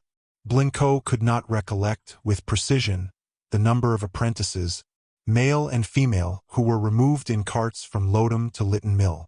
The first day's progress brought them to Cromford, where they halted for the night. The girls were lodged in dwelling houses, the boys on straw, in a barn or stable. The next morning the whole party were marched on foot through the village as far as Matlock Tollbar. So proud was Woodward, their conductor, of their healthy appearance. Here they again mounted their carts. But this improvement is not imputable to the wholesomeness of cotton factory employment, but to the effect of the recent modifications introduced at Lodham Mill, and to their diminished hours of toil. It was in the gloomy month of November when this removal took place. On the evening of the second day's journey, the devoted children reached Lytton Mill, its situation at the bottom of a sequestered glen, and surrounded by rugged rocks, remote from any human habitation, marked a place fitted for the foul crimes of frequent occurrence which hurried so many of the friendless victims of insatiate avarice to an untimely grave. The savage features of the adjacent scenery impressed a general gloom upon the convoy, when Woodward pointed out to them the lonely mill to which they were traveling, as the hands were then at work, all of whom, except the overlookers, were parish children. The conductor of the new comers led them through the mill. The effect of the review filled the mind of Blincoe, and perhaps his unhappy associates, with deep dismay. The pallid, sickly complexions, the meager, haggard appearance of the Lytton Mill apprentices, with their filthy and ragged condition, gave him a sorrowful foretaste of the dismal fate that apparently awaited him. From the mill, they were escorted to the prentice house, where every thing wore a discouraging aspect. Their first meal was water porridge and oaten cakes, the former thin and ill-made, the latter baked in flat cakes, on iron griddles about an inch thick, and being piled up in heaps was liable to heat, ferment, and grow moldy. This was a new and not a very palatable diet, whilst Blincoe and many of his comrades went supperless to bed. Their half-starved comrades, the Lytton Mill apprentices, ravenously devoured what the more dainty Lowdham children turned from with loathing, and told them their stomachs would come to in a few days, and that they would be glad to pick from a dunghill the mouldiest pieces, then so disdainfully flung away. The lodging-room, the bedding, everything was inferior to what it was at Lowdham, and the smell, from oil and filth, incomparably more offensive. Blincoe passed a restless night, bitterly deploring his hard destiny, and trembling at the thought of greater sufferings. Soon after 4 in the morning, they were summoned to the work by the ringing of a bell. Blincoe was put to wind-rovings. He soon found an immense difference in his situation, having much more work to perform, and being treated with a brutal severity hitherto unknown to him. Blincoe remarked that few of the apprentices had either knife, fork, or spoon to use at table, or hats, shoes, or stockings. At Lowdham, particularly during the latter part of their stay there, the children used to wash at the pump night and day, and were allowed soap. Lytton Mill, they were called out so early and worked so late that little or no attention was given to personal cleanliness. On Friday night, the apprentices were washed, combed, and shirted. Blincoe found his companions in a woeful condition. Their bodies were literally covered with wheals and contusions, their heads full of wounds, and, in many cases, lamentably infested with vermin. The eldest girls had to comb and wash the younger apprentices, an irksome task which was carelessly and partially performed. No soap was allowed. A small quantity of meal was given as a substitute, and this, from the effects of keen hunger, was generally eaten. The first day's labor at Lytton Mill convinced Blincoe into what a den of vice and misery he was cast. The overlookers were fierce and brutal, beyond anything he had ever witnessed at Lowdham Mill, to which servitude, terrible as it once appeared, he looked back with regret. In the retrospect of his own conduct, he felt shame and sorrow, for, compared with what he had to perform and to endure, he now considered that he had lived in idleness and luxury at Lowdham. The custom of washing and shifting on Friday night arose, he said, from a notion that it was more profitable to allow those ablutions to be then performed, that the apprentices might be kept to work till midnight Saturday, or even beyond that hour. The apprentices slept about 50 in a room.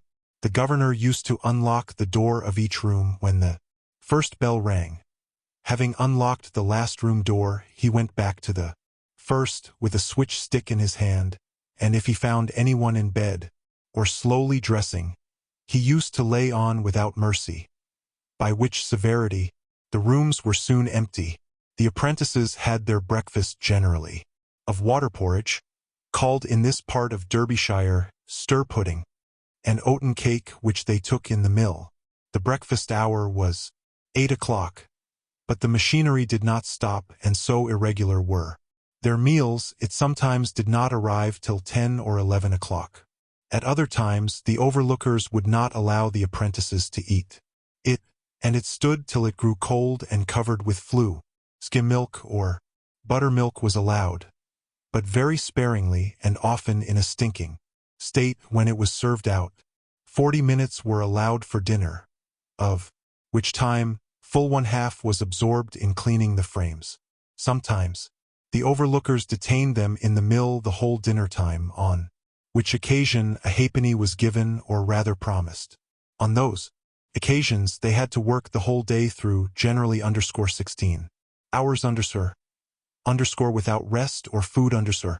These excessive labors, accompanied by comparative starvation, may appear to my reader as, at first, it did to me incredible but Blincoe's relations, marvelous as it may appear, was afterwards confirmed by individuals whose narratives will be given and with whom no sort of acquaintance or intercourse had latterly subsisted, owing to this shamefully protracted time of labor, to the ferocity with which the children were driven by stripes, cuffs, and kicks, and to the insufficiency of food no less than its bad and unwholesome quality. Blincoe, in common with his fellow sufferers, has often dropped down at the frames, and been so weary, when, at last, he left work, he has given a stronger boy a halfpenny or a part of his supper, to allow him to lean upon him on his way back to the prentice house. Bad as was the food, the cookery was still worse. The most inferior sort of Irish-fed bacon was purchased for the consumption of these children, and this boiled with turnips, put into the water, I cannot say without washing, but certainly without paring. Such was the fare of the parish children at Lytton Mill.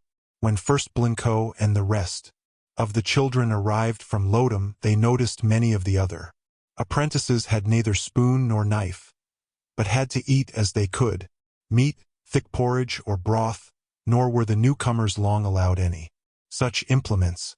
On Sunday, bacon broth and turnips were served out, which they eat with oaten cake in dirty wooden bowls. Could not be otherwise than unpalatable, for the portion of water to be converted into broth was very ample. In this rusty, half-putrid, fish-fed bacon and unpared turnips were boiled. A portion of this broth, with coarse oaten cake, was served out, as the first course of a frequent Sunday's dinner. Next, the rusty bacon was portioned out with the boiled unpared turnips. There was generally a large quantity of broth to spare, which often became very fetid before it was cold. Into this stuff, no better than hogwash, a few pails more of water were poured, and some meal stirred in, and the disgusting mess was served out for supper or the next day's breakfast, as circumstances required. Blincoe declared that the stench of this broth was often so powerful as to turn his stomach, and yet, bad as it was, keen hunger forced him to eat it. From all those and other sources of sickness and disease, no one will be surprised that contagious fevers arose in the mill, nor that the number of deaths should be such as to require frequent supplies of parish children to fill up the vacancies that such numerous drafts made from mills, where there was no increase of building or of machinery, or apparent call for more infant laborers, should not have caused parish officers to institute inquiry as to the fate of their predecessors, goes far toward confirming the worst imputations cast by the surviving sufferers upon their parochial guardians. The evidence given by Sir Robert Peel and others before parliamentary committees will throw still further light on this important subject, and prove how generally the offspring of the poor have been abandoned by their legal guardians, and left at the disposal of greedy and unfeeling sons of traffic. This neglect on the part of parish officers was the producing cause of many of the avaricious cotton-masters escaping punishment for offenses which richly merited the gallows. contagious disease fatal to the apprentices, and dangerous to society was the degree of magnitude at which the independent rich, more, perhaps, from selfish than social feelings, took alarm, and the public prints exposed a part of the existing abuses in cotton mills of which perished children were the victims. So horrid were these recitals, and so general and loud the indignation which they excited, that it reached the inmost recesses of the flinty hearts of the great cotton masters. Their fears taught them mercy when no longer able to withstand, nor to silence the accusations brought against them by public-spirited and disinterested opponents. Some of the greatest delinquents yielded and even became advocates for the interference of the legislative power between themselves and their servants. A reference to the appendix will shew that they were accused by the genuine friends of humanity of aiming, by this concession, to insinuate themselves into the confidence of their opponents, and thereby neutralize and subdue the fine spirit by which they found their grasping, vile, insatiate avarice controlled. Be this as it may, those individuals who took so much pains to obtain the Act of 1802 seem to have given themselves no manner of trouble to see it enforced. Almost before the first year expired, it was considered a dead letter. Just at this crisis the cruelties exercised on apprentices at Lytton Mill were at their height. Excessive toil of filth and of hunger led to the poor children being visited by contagious fevers. This calamity, which often broke by premature death, the bands of this vile thraldom prevailed to such an extent as to stop the works. At last, such was Blincoe's declaration, he had known 40 boys sick at once, being a fourth of the whole number employed in the mill. From the combined testimony of many apprentices, none were considered sick till it was found impossible, by menaces or by corporeal punishment, to keep them to their work. The medical gentlemen, who sometimes attended the sick, aware of the cause of the deaths, used to say, and like a sensible man he spoke, "It is not drugs but kitchen physic they want," and his general prescription was plenty of good bread, beef, soup and mutton broth. When I questioned Blincoe and others why this medical man did not represent the horrid plight they were in to the magistrates, he said the surgeon and magistrates were friends and guests of the master, and in the frequent habit of feasting with him. Blincoe was among the number of the sick, and remembers pitch, tobacco, and being burnt in the chamber, and vinegar sprinkled on their beds and on the floor, circumstances which sufficiently denote the malignity of the disease and the serious apprehensions that were entertained. So great has the mortality been, that Mr. Needham felt it advisable to divide the burials, and a part of the dead were buried in Tatington churchyard, although the burial fees were double the charge of those at Tideswell. Notwithstanding this extraordinary degree of sickness and mortality, Blincoe declares that the local magistracy took no manner of notice of these occurrences.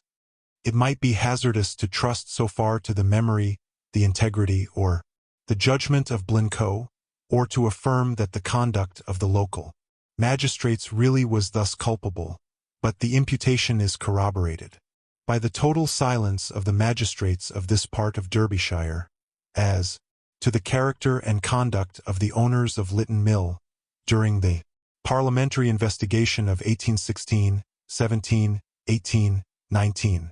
The concurrent testimony of Blincoe and several of his fellow sufferers confirm the fact of contagious fevers having occurred in this mill, of the numerous deaths it occasioned, of the consequent division of the funerals, and of the remarks of the clergyman, by whom the last sad rites were performed, and also that there was a coroner's inquest held.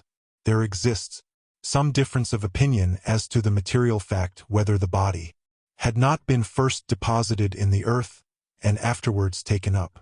Not a spark of pity was shown to the sick of either sex. They were worked to the very last moment it was possible for them to work, and When it was no longer possible, if they dropped down, they were put into a wheelbarrow and wheeled to the prentice house. According to Blincoe's statement, they were left in the common room below or carried to their berth in the bedroom, and there left to live or die. In this melancholy state, all the change that took place in the diet was an allowance of some treacle tea that is hot water sweetened with treacle. The doctor was seldom called, till the patient was in the agonies of death. Generally speaking, the dying experienced less attention than a sheep or a hog. The owner of Lytton Mill was more tender to those animals because they cost money, and the anxiety of a character like Mr. Needham's could only be excited by the prospect of a loss of capital. This solicitude was proportioned to the extent of that risk, and as parish children and destitute orphans could be had at a less price than sheep or pigs, to supply the place of those that died, it followed that they were less thought of. I would not willingly exaggerate the atrocities I am depicting. I would not act so unwisely as to overcharge the picture I am drawing, and it is with some degree of diffidence I state, in consequence of combined and positive testimony, that no nurses or nursing was allowed to the sick, further than what one invalid could do for another, that neither candle nor lamplight was allowed, nor the least sign of sympathy or regret manifested. These facts, I admit, are so repugnant to every feeling of Christian charity, that they wear the aspect of greatly embellished truths, or what is but little worse, of malignant fabrications. If they are such, the fault is not mine. For repeatedly, and in the most impressive manner in my power, I admonished Blincoe and his fellow sufferers to abstain from falsehood, telling him and them it would be sure to be detected and lead to their disgrace. What I thought might have more influence with such persons, I also urged the triumph such baseness on their part could confer on the master cotton spinners, most distinguished by cruelty and tyranny. Yet, still Blincoe and the whole of his former comrades perseveringly and consistently adhered to the truth of the horrid imputations, and declared, if they were called upon, they would at any time confirm their statement. I was bound to give them publicity if they are founded. In truth, if their great features are correctly delineated, no lapse of time ought to be allowed to shelter the delinquents. They should be brought to a public trial, for the imputations extend to too many acts of torture and of willful deliberate murder, and to the indulgence of propensities as to overpower skepticism. They embrace atrocities exercised upon poor and friendless boys and girls, of a nature no less abominable than the worst of those which apply to that disgrace to womanhood, Elizabeth Brownrigg, or more recently to the unhappy culprit, Governor Wall. There are yet living perhaps 100 witnesses who have been partakers of these ferocious inflictions. Many of them, though in the prime of life, are reduced to such a state of decrepitude as to flash conviction upon the most incredulous that it could have resulted from nothing but the most unexampled and long-continued cruelty, from the continued and relentless exercise of unlimited despotism upon the truly insulted and most friendless of human beings, upon those for whose especial protection a law had been then recently enacted which, had it been enforced, would have efficiently prevented the occurrence of these crimes. And if I were to assert that it would be difficult, if not impossible, from the record of sufferings inflicted upon Negro slaves, to quote instances of greater atrocity than what I have or am about to develop, I should not exaggerate, nor should I be guilty of bombast were I to affirm that the national character has been and is seriously dishonored by that system of boundless commercial avarice, in which these detestable crimes originated. It will continue thus shaded till a full and fair investigation takes place. There never yet was a crisis when, in the commercial world, the march of avarice was so rapid, or its devastations so extensive upon the morals and well-being of society, as within the period embraced by this narrative. a march that seems to acquire celerity in proportion to the increasing spread of its malefic _influence and to derive impunity from the prodigious wealth it accumulates in the hands of a few great and unfeeling capitalists, at the expense of the individual happiness, health, and morals of the million. This iniquitous system is the prolific parent of that tremendous flood of vice which has saturated the manufacturing populace with the most appalling depravity. This has reduced those many 100,000 weavers to a state of destitution so extreme as to render the condition of the most destitute portion incomparably worse than that of the field slave in the West India plantations, who has the good fortune to belong to a humane proprietor. This baleful and wide-wasting system throws upon the crown the undeserved odium of being the cause or the abettor of these dreadful evils, by which the poor weaver is oppressed, an impression that has neutralized the loyalty of myriads, and fitted them to become, in the hands of unprincipled demagogues, the source of popular commotions, of foul and iniquitous conspiracies, of deep and radical disloyalty. So indurated, so inveterate is the loathing and aversion cherished towards the executive government, in all its ramifications, by a large portion of weavers, that it has induced multitudes wholly to renounce, to vilify in every practicable manner, to degrade Christianity. I do not, in this declamation, indulge in light, personal, or selfish motives. For whatever I assert as positive matter of fact, I hold myself morally responsible, and stand publicly pledged to substantiate my assertion by adducing, if requisite, not alone the authorities on which I make them, but also to prove the validity of those authorities. With this digression I close the present chapter. In those that follow, there will be found a narrative of crimes which cannot fail to excite, in an equal degree, horror and incredulity, at the recital of acts of wanton, premeditated, gross, and brutal cruelty, scarcely to be equaled in the annals of the inquisitorial tribunals of Portugal or Spain. Yet, all those acts of murder and wanton cruelties have been perpetrated by a solitary master cotton spinner who, though perhaps one of the worst of his tribe, did not stand alone, as will be shown by evidence that cannot be successfully rebutted. Nor was it to be expected that the criminality of that master spinner could fail to produce corresponding depravity amongst the wretched apprentices subjected to his rude and savage dominion. In the eventful life of W. Pitt, the depth and extent of that depravity will be strikingly illustrated.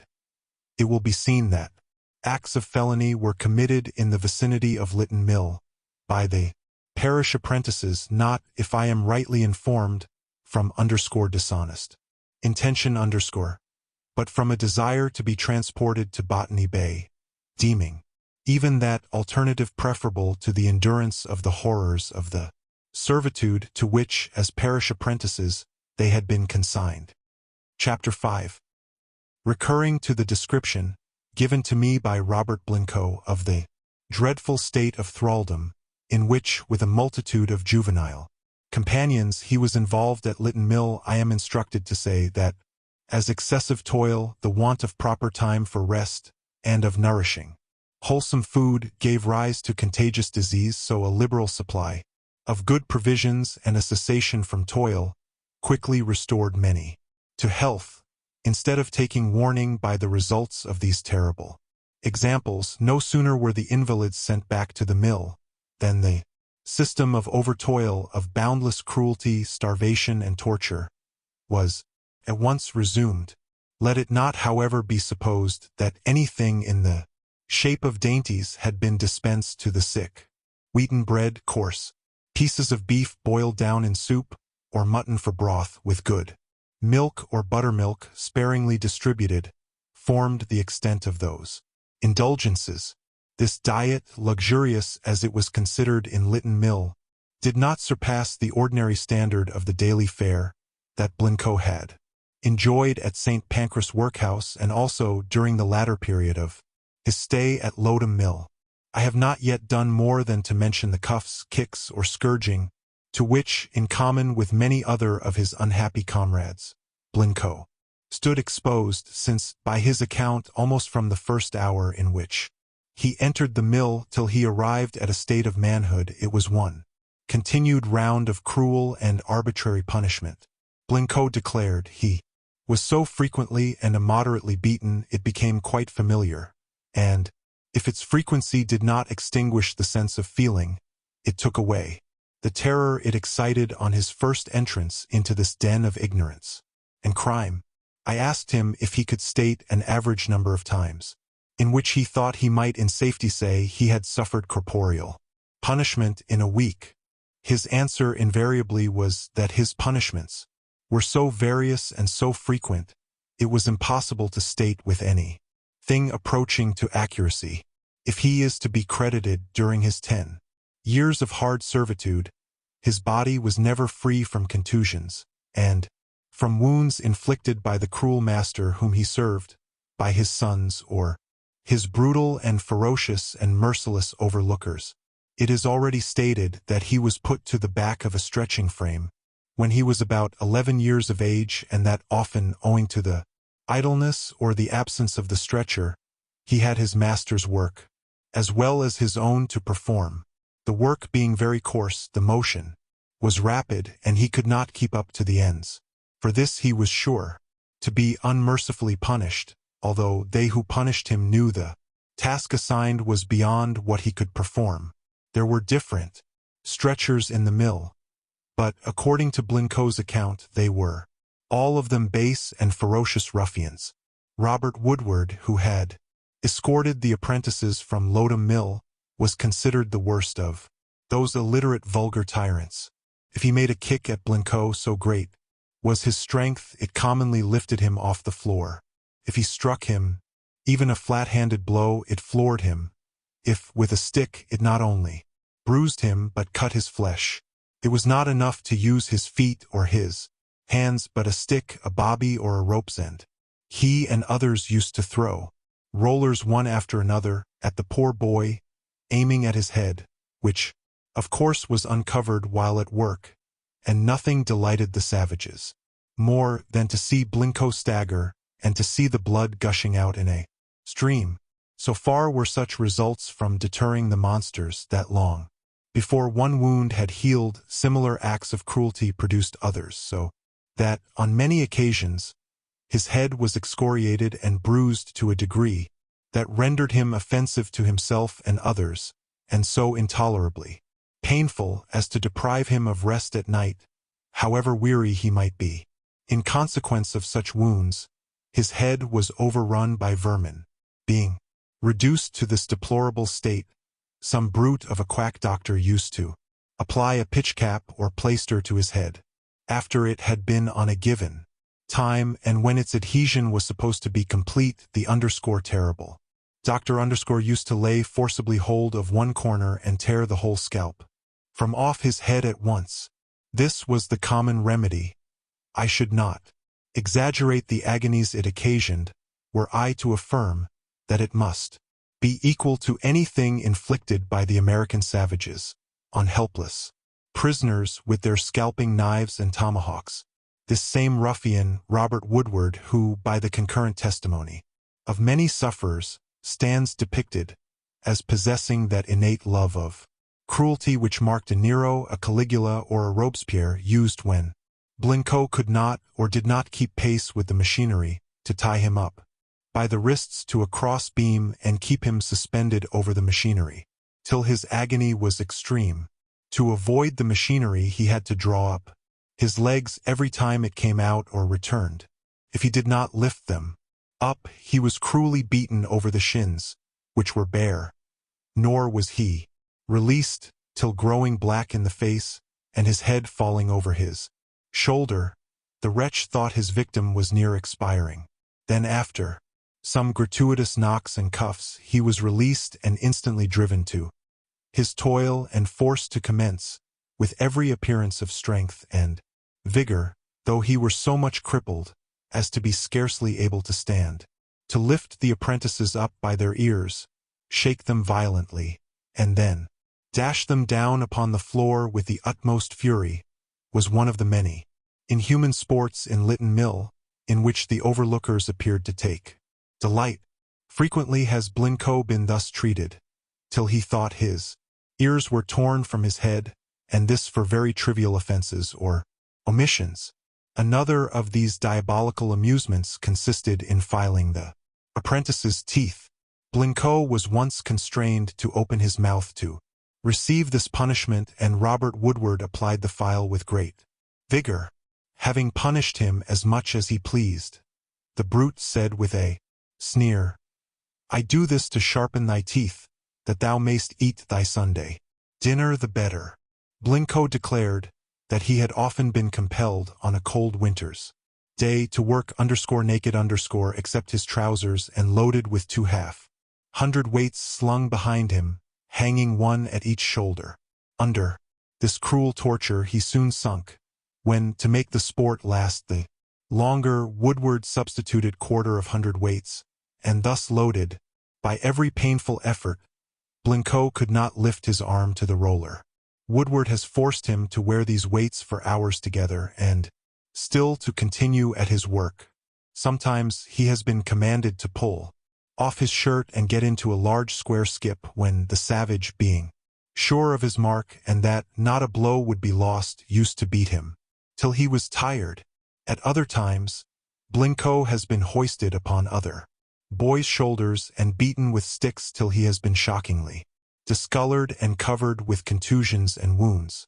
What spinners call a draw off at one of those frames at which Blincoe worked required about 40 seconds. Woodward has often insisted upon Blincoe cleaning all the cotton away under the whole frame in a single draw, and to go out at the further end under pain of a severe beating.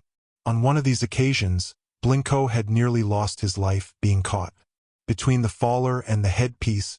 His head was jammed between them.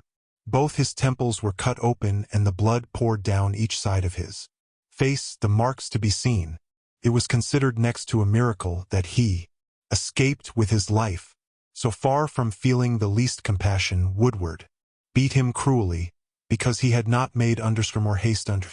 Blincoe says, to the best of his recollection, he was 12 years of age when this accident happened.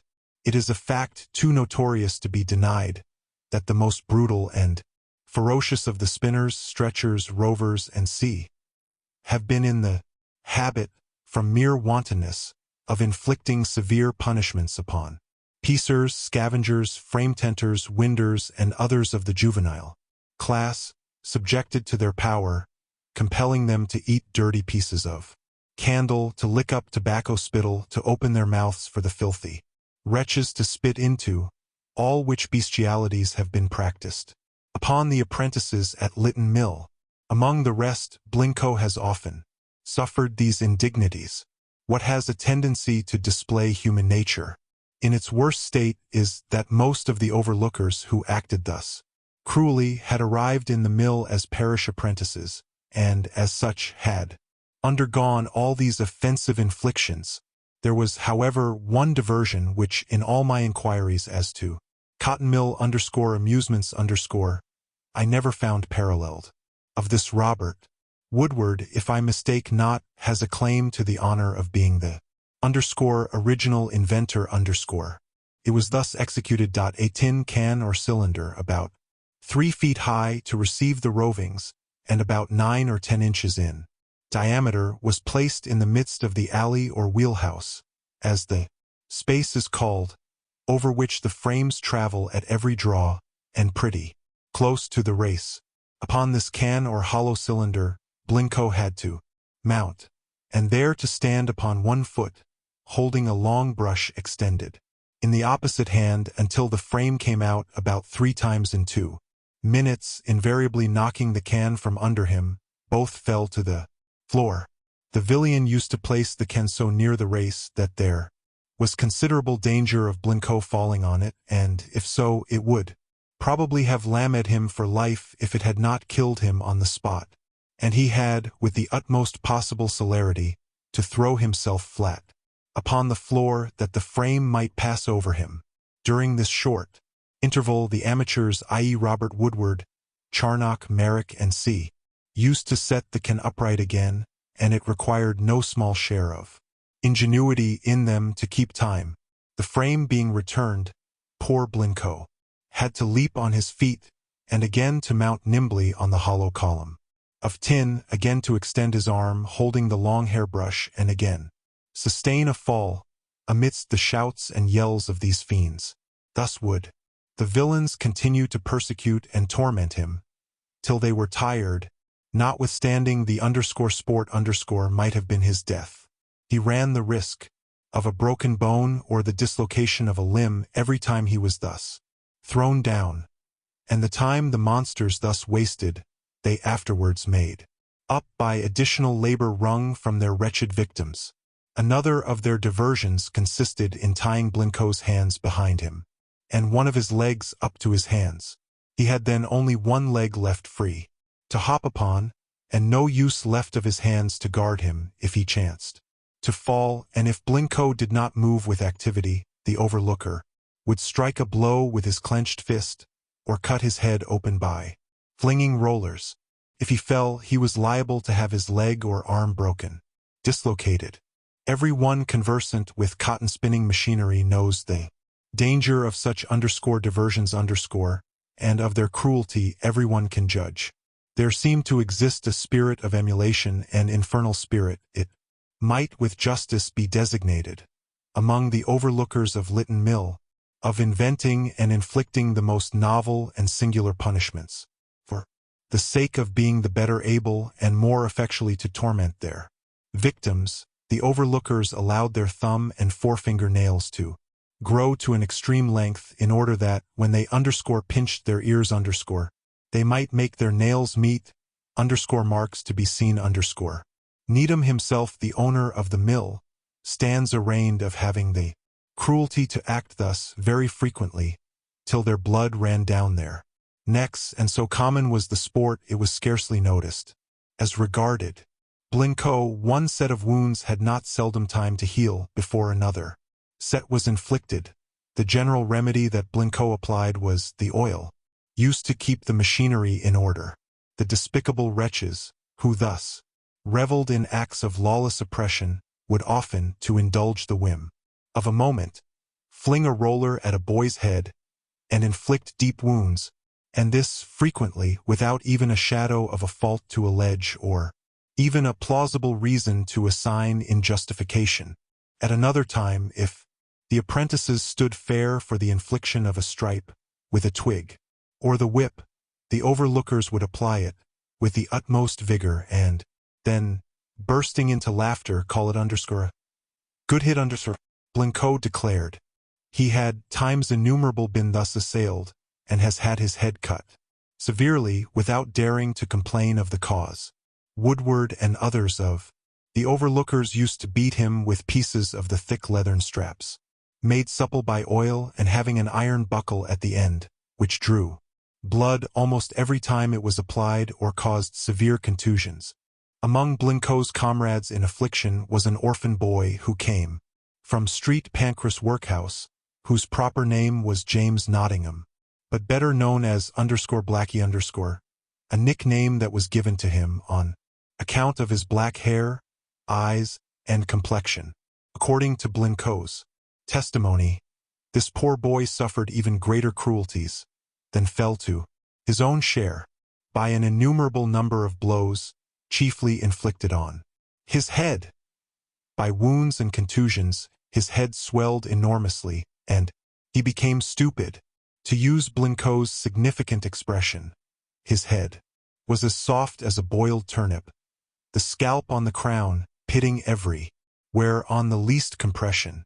This poor boy, being reduced to this most pitiable condition by unrestrained cruelty, was exposed to innumerable outrages and was at last incapable of work and often plundered of his food. Melancholy and weeping, he used to creep into holes and corners to avoid his tormentors. From mere debility he was inflicted by incontinency of stools and urine. To punish this infirmity conformably As Blincoe declared, to the will of Ellis Needham, the master, his allowance of broth, buttermilk, porridge, and was withheld. During the summer time, he was mercilessly scourged. In winter, stripped quite naked, and he was slung, with a rope tied round his shoulders, into the dam and dragged to and fro, till he was nearly suffocated. They would then draw him out and sit him on a stone under a pump and pump upon his head in a copious stream, while some stout fellow was employed to sluice the poor wretch with pails of water, flung with all possible fury into his face. According to the account I received, not alone Blincoe, but several other of the Lytton Mill apprentices, when these horrid inflictions had reduced the poor boy to a state of idiotism, his wrongs and sufferings, his dismal condition, far from exciting sympathy, but increased the mirth of these vulgar tyrants. His wasted and debilitated frame was seldom, if ever, free from wounds and contusions, and his head, covered with running sores and swarming with lice, exhibited a loathsome object. In consequence of this miserable state of filth and disease, poor Nottingham has many times had to endure the excruciating torture of the pitch and scalping cap already named, having learnt in 1822 that this forlorn child of misery was then at work in a cotton factory near Oldfield Lane. I went in search of, and found him. At first he seemed much embarrassed, and when I made inquiries as to his treatment at Lytton Mill, to my surprise he told me he knew nothing whatever about it. I then related what Blincoe and others had named to me of the horrid tortures he endured. "I dare say," said he mildly, "he told you truth, but I have no distinct recollection of anything that happened to me during the greater part of the time I was there. I believe," said he, "my sufferings was most dreadful, and that I nearly lost my senses." From his appearance I guessed he had not been so severely worked as others of the poor crippled children whom I had seen. As well as I can recollect, his knees were not deformed, or if at all but very little. He is much below the middle size as to stature. His countenance round, and his small and regular features, bore the character of former sufferings and present tranquillity of mind. In the course of my inquiries respecting this young man, I was much gratified by hearing the excellent character given him in the vicinity of his lodging. Several persons spoke of him as being serious and well inclined, and his life and conduct irreproachable. We frequently had our best dinner in the week on a Sunday, and it was generally broth, meat, and turnips with a little oatcake. The meat was of as coarse a sort as could be bought. This being our extra dinner, we did not wish to part with it too soon, therefore it was a general practice amongst the prentices to save some of it until Monday, in the care of the governor of the prentice house, and for each one to know their own. The practice was to cut in their oatcake some mark or other, and lay it on their wooden trenchers. It happened one Sunday we had our dinner of bacon broth and turnips with a little oatcake. This Sunday, one Thomas Lindsay, a fellow prentice, thought he could like a snack early in the morning, therefore he took a slice of bacon between two pieces of oatcake to bed with him, and put it under his head. I cannot say under his pillow, because we never was allowed any. The next morning, about 3 or 4 o'clock, as it was a usual practice in the summer time when short of water, for a part of the hands to begin their work sooner, by this contrivance we was able to work our full time or near. Lindsay was found dead in bed, and as soon as some of the prentices knew of his death, as they slept about 50 in a room, there was a great scuffle. Who should have the bacon and oatcake from under his head? Some began to search his pockets for his tin. This tin he used to eat his victuals with. Some had pieces of broken pots, as no spoons was allowed. It was reported this Sunday that this pig had died in the lees, a place so called, at the back of the prentice house. There was no coroner's inquest held over Lindsay to know the cause of his death.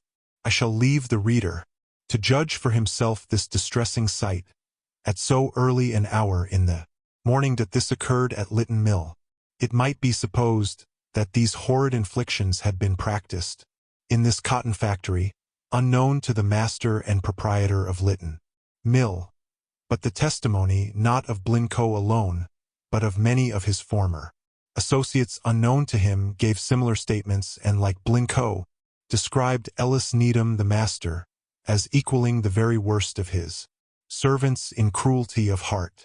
So far from having taken any care to stop their career, he used to animate them by his own example to inflict punishment in any and every way they pleased.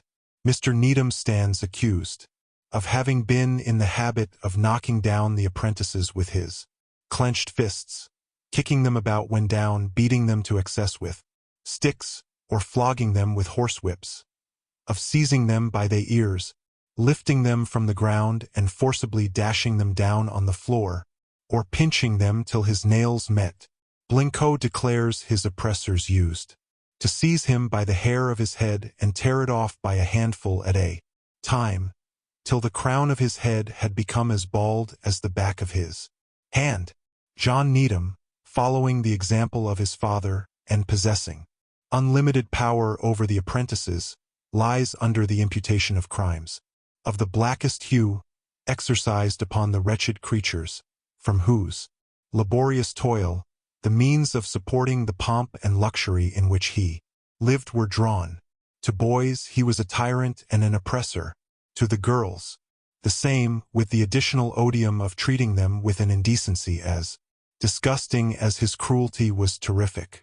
Those unhappy creatures were at once the victims of his ferocity and his lust. For some trivial offense Robert Woodward once kicked and beat Robert Blincoe till his body was covered with weals and bruises. Being tired or desirous of affording his young master the luxury of amusing himself on the same subject, he took Blincoe to the counting-house, and accused him of wilfully spoiling his work. Without waiting to hear what Blincoe might have to urge in his defense, young Needham eagerly looked about for a stick. Not finding one at hand, he sent Woodward to an adjacent coppice called the Twitchell to cut a supply and laughingly bade Blincoe strip naked and prepare himself for a good flanking underscore. Blincoe obeyed, but to his agreeable surprise, young Needham abstained from giving him the promised flanking. The fact was, the poor boy's body was so dreadfully discolored and inflamed by contusions. Its appearance terrified the young despot, and he spared him, thinking that mortification and death might ensue if he laid on another flanking. Hence his unexpected order to Blincoe to put on his things. There was not, at the time, a free spot on which to inflict a blow. His ears were swollen and excoriated. His head, in the most deplorable state imaginable. Many of the bruises on his body had suppurated, and so excessive was his soreness he was forced to sleep on his face, if sleep he could obtain in so wretched a condition. Once a week, and generally after 16 hours of incessant toil, the eldest girls had to comb the boys' heads, an operation that, being alike painful to the sufferer as disgusting to the girls, was reluctantly endured and inefficiently performed. Hence arose the frequency of scald heads and the terrible scalping remedy. Upon an average, the children were kept to work during a great part, if not all, the time. Blincoe was at Lytton Mill 16 hours in the day. The result of this excessive toil superadded to hunger and torture, and was the death of many of apprentices, and the entailment of incurable lameness and disease on many others. The store pigs and the apprentices used to fare pretty much alike, but when the swine were hungry, they used to speak and grunt so loud, they obtained the wash first, to quiet them. The apprentices could be intimidated and made to keep still. The fatting pigs fared luxuriously, compared with the apprentices. They were often regaled with meal balls, made into dough and given in the shape of dumplings. Blincoe and others, who worked in a part of the mill, whence they could see the swine served, used to say to one another, the pigs are served. It will be our turn. Next. Blincoe and those who were in a part of the building contiguous to the pigsties used to keep a sharp eye upon the fatting pigs, and their meal balls, and as soon as he saw the swineherd withdraw, he used to slip downstairs and, stealing slyly towards the trough, plunge his hand in at the loopholes and steal as many dumplings as he could grasp. The food thus obtained from a pig's trough, and perhaps defiled by their filthy chops, was exultingly conveyed to the privy or the duck-hole, and there devoured with a much keener appetite than it would have been by the pigs. But the pigs, though generally esteemed the most stupid of animals, soon hit upon an expedient that baffled the hungry boys. For the instant the meal balls were put into their troughs, they voraciously seized them, threw them into the dirt, out of the reach of the boys. Not this alone, but, made wise by repeated losses, they kept a sharp look out, and the moment they ascertained the approach of the half-famished apprentices, they set up so loud a chorus of snorts and grunts it was heard in the kitchen, when out rushed the swineherd, armed with a whip, from which combined means of protection for the swine, this accidental source of obtaining a good dinner was soon lost. Such was the contest, carried on for a time at Lytton Mill, between the half-famished apprentices and the well-fed swine. I observed to Blincoe it was not very rational to rob the pigs when they were destined to bleed, to supply them with food as soon as they grew sufficiently fat. "Oh, you're mistaken," said he. "These pigs were fatted for master's own table, or were sold at Buxton. We were fed upon the very worst and cheapest of Irish-fed bacon. There was, it seems, a small dairy at Lytton Mill, but the butter was all sent to his house. The buttermilk alone was dispensed, and but very scantily, to the apprentices. About a tablespoonful of meal was distributed once a week to the apprentices, with which to wash themselves instead of soap. But in 9 cases out of 10 it was greedily devoured, and a piece of clay, or sand, or some such thing substituted. Such was the dreadful state of hunger in which these poor children were kept in this mill. To attempt a specific statement, how often Blincoe has been kept to work, from 5 in the morning till midnight, during his period of servitude, would be hazardous. According to his own testimony, supported by that of many others, it was at times of common occurrence, more especially on the Saturday. In most mills, the adult spinners left off on that day at _4 in the afternoon, whilst in these, where parish apprentices were employed, it was often continued not only till midnight, but till 6 o'clock on the Sunday morning. Exertion so incessant could not fail to reduce the majority of apprentices to a state of exhaustion and lassitude, so great as nearly to disqualify them to benefit by such instructions as an illiterate clown could afford, who officiated on Sundays as schoolmasters or by divine worship when they were allowed to attend. Nothing could be more cheerless than the aspect of these juvenile sufferers, these helpless outcasts, nor more piteous than the wailings and lamentations of that portion, chiefly of the tenderest years, whom long familiarity with vice and misery had not rendered wholly callous. A blacksmith or mechanic, named William Palfrey, who resided at Lytton, worked in a room under that where Blincoe was employed. He used to be much disturbed by the shrieks and cries of the boys, whom the manager and overlookers were almost continually punishing. According to Blincoe's declaration and that of others, human blood has often run from an upper to a lower floor, shed by these merciless taskmasters. Unable to bear the shrieks of the children, Palfrey used to knock against the floor so violently as to force the boards up and call out, "For shame! For shame! Are you murdering the children?" He spoke to Mr. Needham and said he would not stay in the mill if such doings were allowed. By this sort of conduct, the humane blacksmith was a check on the cruelty of the brutal overlookers as long as he continued in his shop. But he went away home.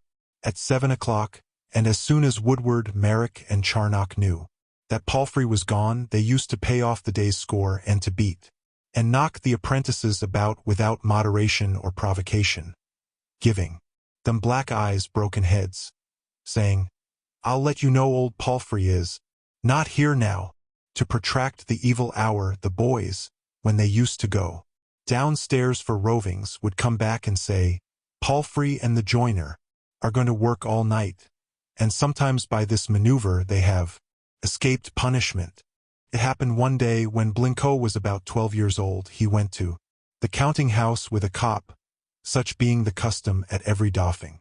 While Blincoe was there, another apprentice named Isaac Moss came in on the same errand.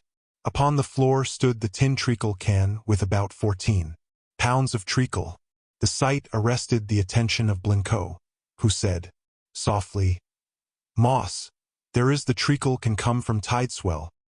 Moss exclaimed, "So it is." Blincoe said, "I have no spoon." Moss rejoined, "I have two," putting his hand to his bosom and pulling out the bowl of an iron spoon and another which he kept for another person. Down they sat on the floor opposite to each other with the can between them and began operations, lading away as fast as they could. Blincoe had a large-sized mouth and in good condition, but the ruffian, William Woodward, the manager, brother to Robert Woodward, having struck Moss a severe blow on the mouth with a large stick, it had swollen so much that the poor lad had the mortification of hardly being able to use it, and Blincoe could stow away at least 3 spoonsful to Moss's one. While the conscious pair were thus employed, the enemy, unheard and unperceived, stole upon them. It was a dark night, but there was a fire in the counting-house, by the light of which, over some glass above the top of the door, that grim spectre, the terror and the curse of these poor boys, Woodward saw their diversion. He stood viewing them some time, when suddenly rushing upon them, he seized upon them as a cat pounces upon cheese-eating mice. Blincoe, being most active with his feet as well as with his spoon, after receiving a few kicks and cuffs, ran off to the factory, leaving Moss in the power and at the mercy of William Woodward. At 10 o'clock the factory bell rang, and Blincoe went off to the apprentice house, trembling with apprehension and looking wildly around amongst the apprentices in hope of seeing his comrade Moss. But Moss was not to be seen. Presently, an order arrived from Woodward for the master of the apprentices to bring down Blincoe. Richard Milner, the then governor of the apprentices, a corpulent old man, said, "Parson, what hast thou been doing?" "Nothing," said the parson, his tremulous voice and shaking limbs contradicting his laconic reply, and away they trudged. When they got to the counting-house, they found Moss stuck erect in a corner, looking very poorly, his mouth and cheeks all over treacle. William Woodward, in a gruff voice, said, "So you have been helping to eat this treacle?" "I have only eaten a little, sir." Upon which he hit Blincoe one of his flat-handed slaps, fetching fire from his eyes, and presently another, and another, till Blincoe began to vociferate for mercy, promising never to eat forbidden treacle any more. Woodward was full 6 feet high, with long arms, huge raw bones, and immense-sized hands, and when he had tired himself with beating Blincoe, he exclaimed, "Damn your bloods, you rascals, if you don't lap up the whole can of treacle, I'll murder you on the spot." This denunciation was music to Blincoe's ears, who had never before received such an invitation. To accommodate the young gentleman, the governor sent to his own kitchen for 2 long spoons, and then, with renewed execrations, Woodward bade them set to. Moss then crept softly and silently out of his corner, having been cruelly beaten in Blincoe's absence. Looking ruefully at each other, down the culprits knelt a second time, one on each side of the treacle can. Blincoe had still the best of the sport, for poor Moss's mouth remained deprived of half its external dimensions, and being so excessively sore, He could hardly get in a teaspoon, where Blincoe could shovel in large tablespoonsful. Moss kept fumbling at his lame mouth, and looking rather spitefully at Blincoe, as if he thought he would eat all the treacle.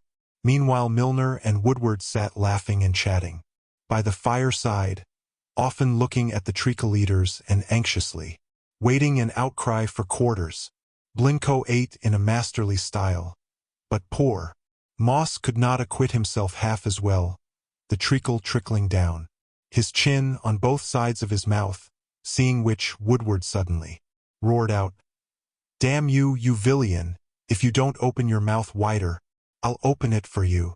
Poor Moss trembled, but made no reply, and Blincoe, being willing to make hay while the sun shone, instead of falling off, seemed, at every mouthful, to acquire fresh vigor.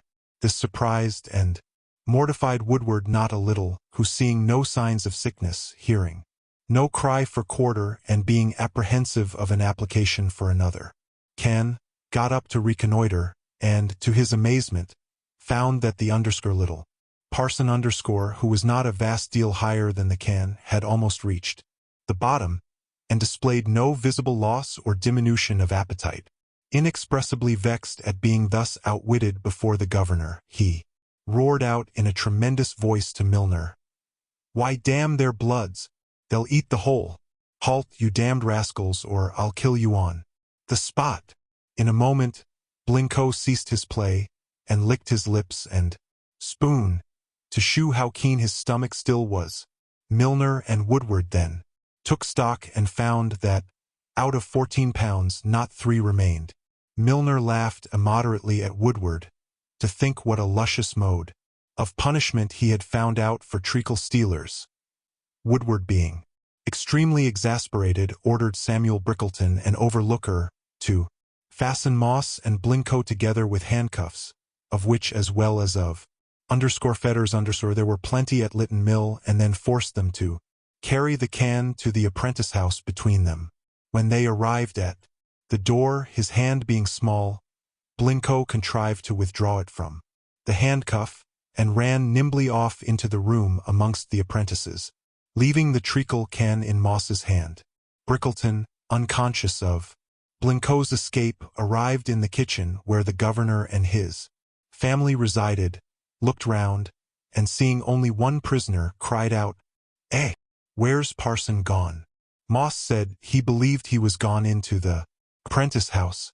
Brickleton examined the handcuffs, and finding they were locked, was much puzzled to think how the parson had contrived to get his hand out. The kind and careful Mrs. Milner, knowing there was money due to Blincoe for working his dinner hour, viz., a farthing a day, proposed to have it stopped, to pay for the treacle which Woodward had compelled him to eat, on pain of putting him instantly to death. Such was the law and equity which prevailed at Lytton Mill. That night, in consequence of his sumptuous supper, Blincoe was forbidden to enter his bed, and he laid all night, in the depth of winter, on the hard cold floor. This part of the subject requires an explanation as to the equivalent given by the owner to the apprentices in lieu of their dinner hour. This hour consisted in general of 40 minutes, and not always so many. The master, to induce the apprentices to work all day long, promised each 3 pence per week if they worked the whole of the dinner hour, and they had to eat it, bite and sup at their work, without spoon, knife, or fork, and with their dirty, oily fingers. They were thus kept on their feet from 5 o'clock in the morning till 9, 10, and even 11 o'clock at night, and on Saturdays sometimes till 12, because Sunday was day of rest. Frequently, though almost famishing, the apprentices could not find time to eat their food at all, but carried it back with them at night, covered with flue and filth. This liberality did not last long. The halfpenny was reduced to a farthing, and this farthing was withheld till it amounted to several shillings, and then, when the master pleased, he would give a shilling or 2, and none dare ask for more. Those whom the overlookers pleased to order so to do, had to work their dinner hour for nothing, and their comrades used to fetch their dinners, who not unfrequently pilfered apart. The money thus earned, the poor prentices used to reserve to buy wheaten cakes and red herrings, to them luxuries of the most delicious kind. Such was the miserable manner in which they were fed that when they gave the pence to Palfrey, the smith, to bring the tempting cake of wheaten flour and the herring in the morning, they used to say to their comrades, "Old Palfrey is to bring me a cake and herring in the morning. Oh, how greedily I shall devour them." They commonly dreamt of these anticipated feasts, and talked of their expected luxuries in their sleep. When Palfrey arrived, they would, if they dared, have met him on the stairs or have followed him to the smithy, but, in an eager whisper, inquired, "Have you brought my cake and herring?" "Aye, lad," said Palfrey, holding out the expected provisions.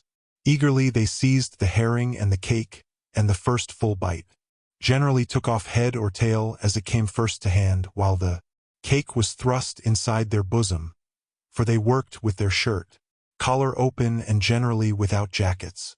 The poor souls who, having no pence, could have no dainties, would try to snatch a piece slyly, if it were possible, and if that failed, they would try to beg a morsel. If the possessor gave a taste, he held the herring so tight that only a very small portion could be bitten off without biting off the ends of the owner's fingers, and their whole feast was quickly finished, without greatly diminishing their appetite. It happened, by some extraordinary stroke of good fortune, that Blincoe became possessed of a shilling, and he determined to have what he termed a proper blowout. He, therefore, requested Palfrey to bring him 6 penny wheaten cakes and half a pound of butter. Blincoe was then a stretcher and had, as such, a better opportunity to receive and eat his dainties unobserved. The cakes he pulled one by one from his bosom, and laying them upon the frame, spread the butter on them with a piece of flat iron, and giving his 2 comrades a small part each, he set to and devoured all the rest. But the unusual quantity and quality nearly made him ill. Blincoe had no appetite for his dinner or supper, and he therefore let another comrade eat it, who engaged to give Blincoe his when he happened to lose his appetite. Such were the prospective and contingent negotiations carried on by these wretched children relative to their miserable food. If Blincoe happened to see any fresh cabbage leaves, potato or turnip, parings, thrown out upon the dunghill, he has ran down with a can full of sweepings as an excuse, and as he threw that dirt on the dunghill, he would eagerly pick the other up and carry it in his shirt or in his can into the mill, wipe the dirt off as well as he could, and greedily eat them up. At other times, when they had rice puddings boiled in bags for dinner, the rice being very bad and full of large maggots, Blincoe, not being able to endure such food, used to go into one of the woods near the factory and get what the boys called bread and cheese, that is, hips and hip leaves, clover, or other vegetable, and filling his bosom, run back to the mill and eat his trash instead of foul rice, with which neither buttermilk, milk, treacle, nor even a morsel of salt was allowed. Amongst the most singular punishments inflicted upon Blincoe was that of screwing small handvices of a pound weight, more or less, to his nose and ears, one to each part, and these have been kept on as he worked for hours together. This was principally done by Robert Woodward Merrick and Charnock. Of these petty despots, Merrick was the most unpardonable, as he had been a parish apprentice himself, and ought to have had more compassion. This Merrick was a stretcher, and Blincoe, when about 11 or 12 years old, used to stretch for him while he, Merrick, ate his dinner. Out of kindness, or because he could not eat it himself, Merrick used occasionally to leave a small part of his allowance and tell Blincoe to go and eat it. On Mondays it was the custom to give the boys bread and treacle and turnip broth made the day before, which generally stunk to such a degree that most of the poor creatures could only pick out the oat bread, the broth being loathsome. Whenever Merrick left a bit of bread and treacle in the window, Blincoe used to run eagerly at the prize and devour it voraciously. On Monday, this overlooker, who was a most inhuman taskmaster, sent Blincoe down to the card-room for a basket of rovings, a descent of 4 or 5 stories deep, for this burthen of considerable weight. During the time he was gone, Merrick rubbed tar upon the oat cake and laid it in the window as usual. When Blincoe returned, the brute said, "Go and eat what lies in the window." Blincoe, seeing as he supposed so much treacle upon the bread, was surprised, for Merrick usually licked it clean off, and to his bitter mortification, found, instead of treacle, it was tar. Unable to endure the nauseous mouthful, Blincoe spat it out, whilst Merrick, laughing at him, said, "What the devil are you spitting it out for?" Poor Blincoe, shaking his head, said, "You know, mon." And Blincoe left the remainder of the tarred cake in the window when his comrade Bill Fletcher, a poor lad since dead, who came from Peak Forest, took up the bread and, scraping off the tar as clean as he could, ate it up, apparently with a good appetite. To such dreadful straits were they driven by hunger. The apprentices have been known to pick turnips out of the necessary which others who had stolen them had thrown there to conceal, and washing them, have devoured the whole, thinking it too extravagant even to waste the peeling. Palfrey, the smith, had the task of riveting irons upon any of the apprentices whom the masters ordered, and those were much like the irons usually put upon felons. Even young women, if suspected of intending to run away, had irons riveted on their ankles, and reaching by long links and rings up to the hips, and in these they were compelled to walk to and from the mill to work and to sleep. Blincoe asserts he has known many girls served in this manner.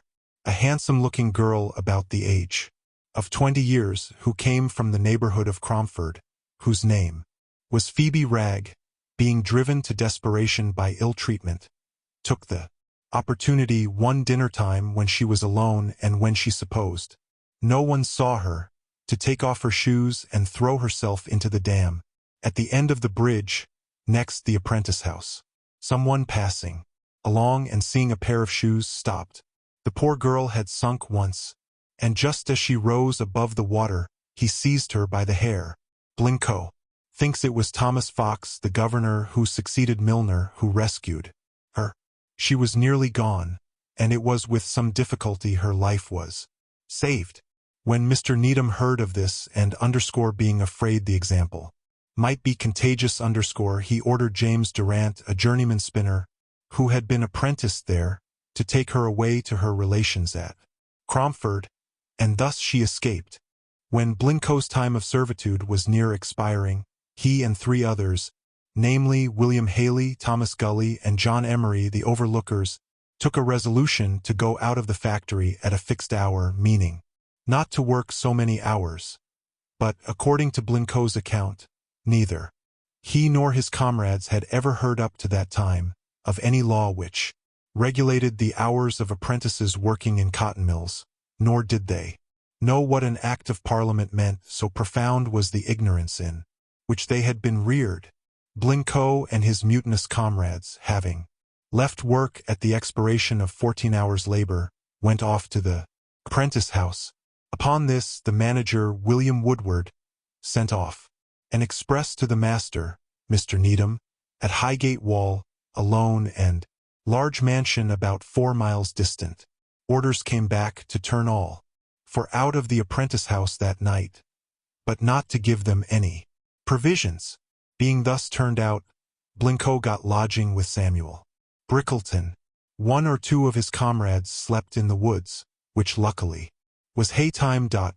Brickleton's hospitality did not include provisions, and, having had no food since 12 o'clock the day before, Blincoe was sorely hungry in the morning, but still he had not to eat. About 9 o'clock all 4, agreeable to the orders they received the night before, went to the counting-house at the mill. Mr. Needham was there in a terrible ill humor. As soon as he saw Blincoe come in, he took from his body, his waistcoat and jacket, and fell upon him with his thick walking stick, which he quickly broke by the heavy blows laid on poor Blincoe's head and shoulders, and he kept on swearing the while, "Undersir'll run you out, you damned rascal." Undersir, as soon as he could escape, Blincoe ran off to his work when Haley and Emery, who were apprentices like Blincoe, caught their share of his fury. At noon, Blincoe went eager enough to the apprentice house, having had no food for 24 hours. Having in a few minutes devoured his portion, he ran off at full speed, without hat, jacket, or waistcoat, his head and body greatly bruised, towards the residence of a magistrate named Thornelly, who resided at Stanton Hall, a place about 6 miles beyond Bakewell, and 11 from Lytton Mill. There resided at this time at Ashford about 4 miles from Lytton Mill a man named Johnny Wild, a stocking weaver who had been his, Blincoe's, overlooker when first he went to Lodham Mill. Filled with the fond hope of being made at once a gentleman, thither poor Blincoe, now 20 years of age, directed his course. Johnny Wild was sitting at his frame weaving stockings, and was surprised to see Blincoe run up to the door like a wild creature, terror in his looks, and reeking with perspiration, without hat, coat, or waistcoat. To him, Blincoe told the cruel usage he had met with, and the wounds and bruises he had just received, which were sufficiently visible. Wild and his wife seemed touched with compassion at the sad plight Blincoe was in, gave him a bowl of bread and milk, lent him a hat, and directed him his way. Thus refreshed, the fugitive set off again, running as fast as he could, looking often behind him. As he passed through Bakewell, Blincoe thought it best to slacken his pace, lest some mercenary wretch, suspecting him to be a Lytton Mill apprentice running away, should, in the hope of receiving a reward of a half-crown piece, seize him and send him back to prison. As he passed along, many seemed to eye him intently, but no one stopped him. About 6 o'clock in the evening, being heartily jaded, he arrived at the house of Mr. Thornelly. It happened that the magistrate was at dinner, but some person in his employ, understanding that Blincoe came to seek redress for alleged violence, went to the supplicant in the yard, saying, "Who do you want?" "Mr. Thornelly." "What for?"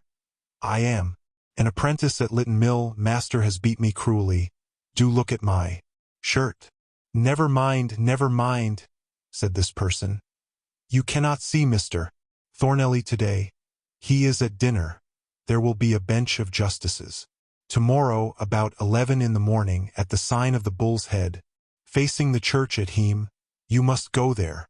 This place lay about 5 miles from Lytton Mill, on the Sheffield Road. Finding there was nothing to be done at Stanton Hall, poor Blincoe began to measure back his weary stops to Lytton Mill. He called at Johnny Wild's as he returned, who allowed him to rest, but of food he could not offer any, having a large family, and being but a poor man, he had none to spare. Blincoe gave back his hat, and arrived at the apprentice house between 9 and 10, being then giving over time. William Woodward, the manager, whose heavy hand had inflicted blows and cuffs beyond calculation on poor Blincoe, was about the first person by whom he was accosted, in a tone about as gentle as that of a baited bear, and an aspect much more savage, said, "Where have you been?" "To Mr. Thornelly." "I'll Thornelly you tomorrow," said he, and turned away, not knowing what the next day might bring forth. Blincoe applied for his mess of water porridge, which, after a journey of 22 miles, tasted highly savory, and then he retired to his bed, praying God to end his life or mitigate its severity, a prayer that was common at Lytton Mill. Sore as he was, he slept, but it was on his face, his back being too much bruised to lie in that position or even on his side. In the morning he rose and went to his stretching frame. Between 7 and 8 o'clock Blincoe saw Woodward going to the apprentice house from the window of the factory. Seeing this opportunity without waiting for breakfast, Blincoe again made a start, still without hat, waistcoat or coat, towards him to state to the magistrates the cruel treatment he had received. The day was fine. The hay was about, and miserable as was poor Blincoe, he could not but feel delighted with the sweet air and romantic scenery. Having been thus expeditious, Blincoe was at home an hour and a half too soon. To amuse himself, he went into the churchyard. As soon as the magistrates arrived, from whose hands he came to supplicate for justice, Blincoe went to the Bull's Head.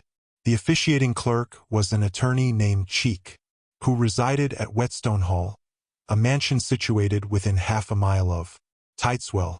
To this person, Blincoe began unbosoming his grief, and in the earnestness of his harangue, and fearful lest the attorney did not catch every syllable, the half-naked Blincoe crept nearer and nearer, but Mr. Cheek, not relishing the dense, foul scent of oil, grease, and filth, said, "Well, well, I can hear you, you need not come so near. Stand back." Poor Blincoe, not a little mortified, obeyed his command, and, by the time Blincoe's piteous tale was ended, the magistrates had mostly arrived, to whom Mr. Cheek, the clerk to the magistrates, read the paper which Blincoe supposed contained his intended deposition. Blincoe was then sworn. One of the magistrates, Blincoe believes it was a Mr. Middleton of Leam Hall, said, "Where is Mr. Needham?" Blincoe replied, "He's gone today, Tuesday, to Manchester Market." This prevented their sending a man and horse to fetch him. One of the magistrates then said to Blincoe, "Go straight to the mill, to your work." "Oh, sir, he'll leather me," meaning Mr. Needham would beat him again. "Oh no, he durst na, he durst na," said one of the magistrates in reply. Upon this, someone advised that a letter should be sent to Mr. Needham, in whose much dreaded presence Blincoe had no inclination to appear. Blincoe cannot recollect who wrote the letter, but thinks it was Mr. Middleton, who said, "If he leathers you, come to me." This gentleman resided at a distance of about 8 miles from Lytton Mill. Having this powerful talisman in his possession, Blincoe returned direct to the mill and, advancing boldly to Woodward, the manager, said, "Here's a letter for Mr. John Needham, the son of the old master, who is now resident in Tideswell." Blincoe informed Woodward he had been at a justice meeting at Heme, and as a justice had sent this letter, Woodward did not dare to lay violent hands upon him. This day poor Blincoe had to fast till night, making a complete round of another 24 hours of fasting. On Wednesday, John Needham returned from Manchester Market and appeared, as usual, at Lytton Mill. The letter, from which Blincoe anticipated such beneficial results, was handed to the young squire by William Woodward, the manager. He broke the seal, read it through, and ordered Blincoe to be called out of the factory from his work. Obedient to the summons, and not a little alarmed, he appeared before his young master, whose savage looks shewed, ere he spoke a word, a savage purpose. The first words were, "Take off your shirt, you damned rascal." Blincoe obeyed, his head and back being still very sore. John Needham instantly began flogging him with a heavy horsewhip, striking him with his utmost force wherever he could get a blow. It was in vain Blincoe cried for quarters, in vain he promised never again to go to a magistrate in any case whatever. John Needham kept on flogging, swearing horribly and threatening furiously, resting between while, till he had fully satisfied his sense of justice. He then unlocked the door and saying, "You'll go again, will you?" bade Blincoe put on his shirt and go to his work.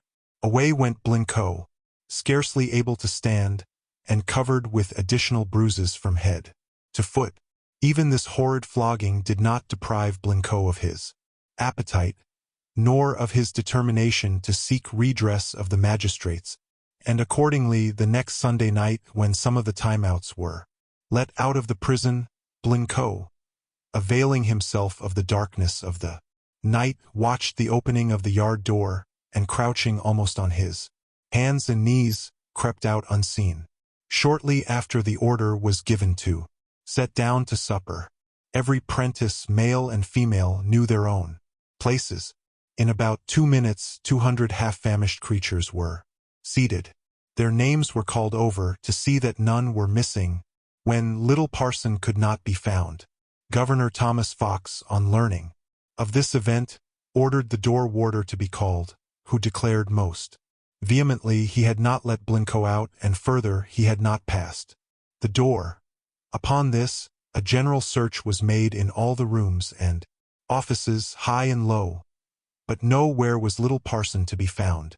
Meanwhile, as soon as Blincoe found himself outside the hated walls, he set off again up Slack, a very steep hill close to the mill, and made the best of his way to Lytton, and going to the house of one Joseph Robinson, a joiner who worked in Lytton Mill, who had known Blincoe at Lodham Mill, was well acquainted with the horrid cruelties he had suffered, and heartily compassionating Blincoe's miserable state, gave him a good supper and let him sleep with his sons. In the morning, Robinson, who was really a humane man and a friend to the poor children, gave Blincoe some bread and meat, and giving him a strict injunction not to own where he had slept, Blincoe set off about 6 o'clock in the morning to Mr. Middleton's house. The morning was showery, and Blincoe had neither hat, coat, or waistcoat, and he had about 8 miles to go in search of justice. He arrived at Mr. Middleton's long before his hour of appearance. At last, Mr. Middleton got up, and Blincoe, approaching, crawling like a spaniel dog, said, "Sir, I have come again. Mr. Needham has been beating me worse than ever, as soon as he read your letter over." Seeing the miserable state Blincoe was in, drenched with the rain and half naked, Mr. Middleton said, "Go into the kitchen and rest yourself. You should not have come here first. You should have gone to Mr. Cheek of Whetstone Hall, and he would have given you a summons." Upon this, poor Blincoe said mournfully, Sir, he will do naught for me. He is so thick with my master. They are often drinking together." "Pshaw, pshaw," said the justice. "He's like to listen to you, he must." But then, as if recollecting himself, he said, "Stop, I'll write you a letter to Mr. Cheek." In the justice's kitchen, poor Blincoe got some bread and cheese, which was indeed a luxurious food, though unaccompanied with any beer. Blincoe, thus refreshed, again set off to Mr. Cheek, a distance of about 11 or 12 miles, bareheaded and dressed only in trousers and shoes, the rain continuing pouring in torrents. When Blincoe reached Whetstone Hall, one of the first persons he saw was a woman of the name of Sally Oldfield. Her husband, Thomas Oldfield, then dead, had been governor of the prentices of Lytton Mill. She was then housekeeper to Messrs. Shorrow and Cheek at Whetstone Hall. Those gentlemen were amongst the most intimate friends and visitors of Mr. Needham and Sally Oldfield, who recollected Blincoe, alias Parson, said, Parson, what do you want here?" "I have a letter from Mr. Middleton to Mr. Cheek." Said little old Sally again. "Are you going against your master?" Blincoe told her he was, and how cruelly he had been treated. Sally could not comprehend any right Blincoe had to complain, and said, "Thou shouldst not go against thy master." Saying this, she took him to the kitchen, gave him some bread and cheese and plenty too, and some good beer, and then said, "Parson, thou must never go against thy master. What do you have for dinner on Monday? Do you have treacle now?" "No, we have dry bread and broth." "Ah," continued she, treacle is too dear." Blincoe could scarce refrain from smiling, recollecting the feast of the treacle can, but he said nothing, and not a soul came near him. There Blincoe sat until night, when he began to think the magistrates were hoaxing him, and he thought there was no utility in waiting for justice, or a possibility of obtaining redress. He would never more complain. 7 hours sat Blincoe in Lawyer Cheek's kitchen, and not the least notice being taken of him or his letter. He made his solitary way back to the mill and arrived there just as the mill had loosed and going direct to Woodward, told him where he had been, and concealing the conviction. He felt that it not possible to obtain redress. He assured the tyrant, with tears and lamentations, that if he would intercede to prevent his being flogged again, he would never run away more. On these conditions, said Woodward, I will if I can, and from that day Blincoe cannot recollect that he was either flogged or beaten, but Blincoe had no knowledge that there was any act of Parliament for the protection of poor orphans like himself. He knew of the magistrates coming to the mill, but he had no distinct idea that they came to redress grievances. So great was the terror of the poor ignorant apprentices, no one dared complain, and he cannot recollect that they ever gave themselves any other trouble than merely going over the mill. Everything was previously prepared and made ready. The worst of the cripples were put out of the way. The magistrates saw them not. The magistrates could never find out anything wrong, nor hear of a single individual who had any complaint to make.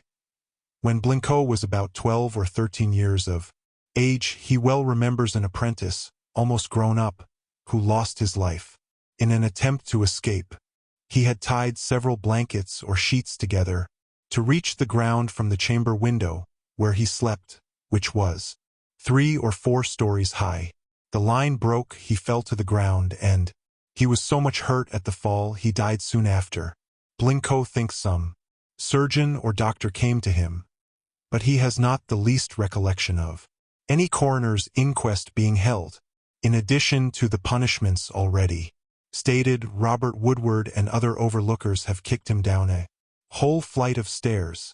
At other times he has been seized by the hair of his head and dragged up and down the room, tearing off his hair by handsful, till he was almost bald. All the punishments he suffered were inflicted upon others, and in some cases even to a worse degree than on himself. He even considers he came off tolerably well, compared with others, many of whom, he believes in his conscience, lost their lives, and died at the apprentice house, from the effects of hard usage, bad and scanty food, and excessive labor. Chapter 6. Blincoe remained in Lytton Mill a year after he had received his indentures, not from inclination, but to get a little money to start with. His wages were only 4 shillings and 6pence weekly, and this was to have been paid monthly. But month after month elapsed, and, instead of an honest settlement, there was nothing but shuffling. The first money he received was 18 and 6pence, and being in possession of that sum, he thought himself incalculably rich. He scarcely knew what to do with it. It took away his appetite. After he was a little composed, he devoted a few shillings to the purchase of some dainties, such as wheaten cakes and herrings. He then worked and lived like others, till his master owed him nearly half a year's labor. The payday came, and then he drew nearly 30 shillings, the rest was kept back, so that Blincoe, seeing no prospect before him but perpetual slavery for a merciless master, made up his mind to be off, and on Tidswell May Fair, which happens on the 15th of May, he put his plan in execution. He knew not where to go, but started the next morning at hazard. When he came to Chapel of Frith, he determined to visit a celebrated fortune-teller called Old Becca. She lived in a small back house, a haggard, black, horrid-looking creature, very old, having a long beard, and dressed like a person who lived in ages past. Her name was very influential all over Derbyshire. So very famous was Old Becca that people came far and near, and she was reputed to be possessed of land and houses. She never took a smaller fee than a shilling, even from the very poorest of her votaries. Her name was well known at Lytton Mill, If anything was stolen, Woodward, the manager, or Gully, or some one of the overlookers used to go to Chapel of Frith to consult old Becca.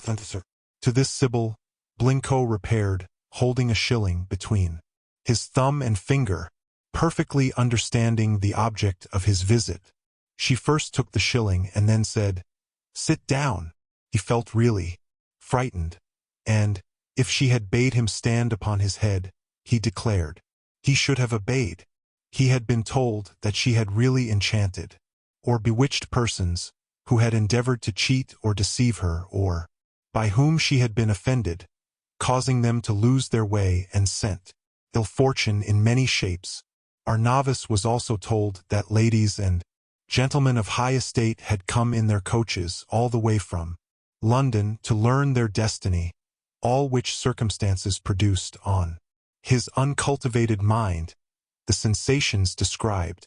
No sooner was Robert Blincoe seated than the witch of Chapel of Frith put a common teacup in his hand, containing a little tea grounds. "Shake it well," said Becca. Blincoe obeyed.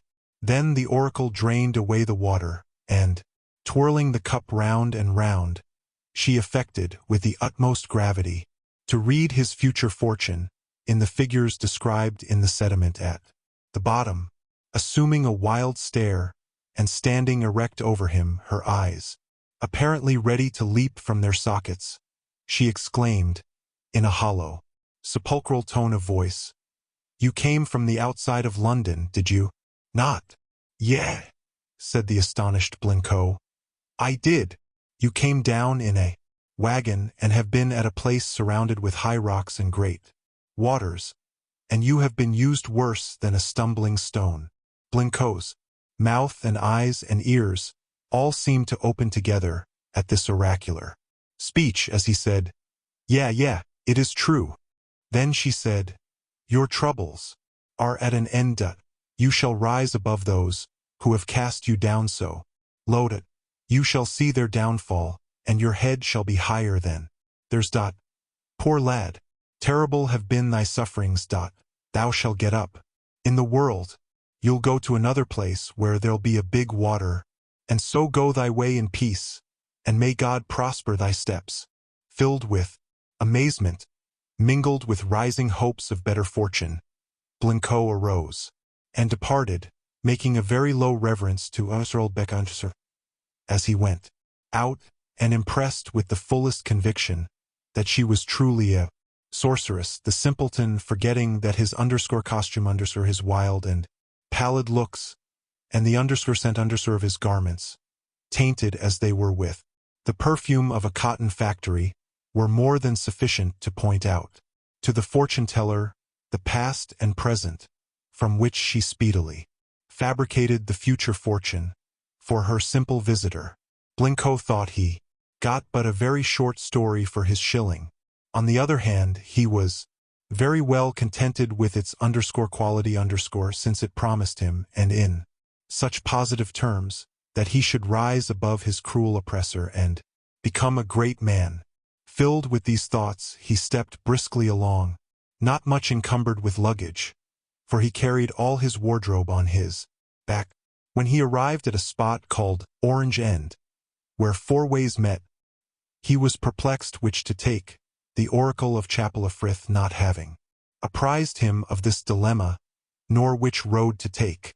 Being quite in an oracular mood, very happy that he had got so far away from Lytton, and fully convinced that, go where he would and befall him what would, he could not blunder upon a worse place, nor be oppressed by a more evil fortune, he tossed up a halfpenny in the air, making it spin round its own axis, and waiting its course as it rolled, resolved to follow in that direction, its course happening to be pointed towards New Mills, Derbyshire. Thither he bent his course, but failed in his application for work. Blincoe, therefore, walked on, till he came to Mr. Oldknow's cotton factory at Mellow, and there he crept towards the counting-house, in an humble mood, and said, in a very meek tone of voice, "If you please, sir, can you give me work?" The manager, Mr. Clayton, a gentleman by no means deficient in self-respect, asked sharply, "Where do you come from?" "From Lytton Mill, sir." "Where are your indentures?"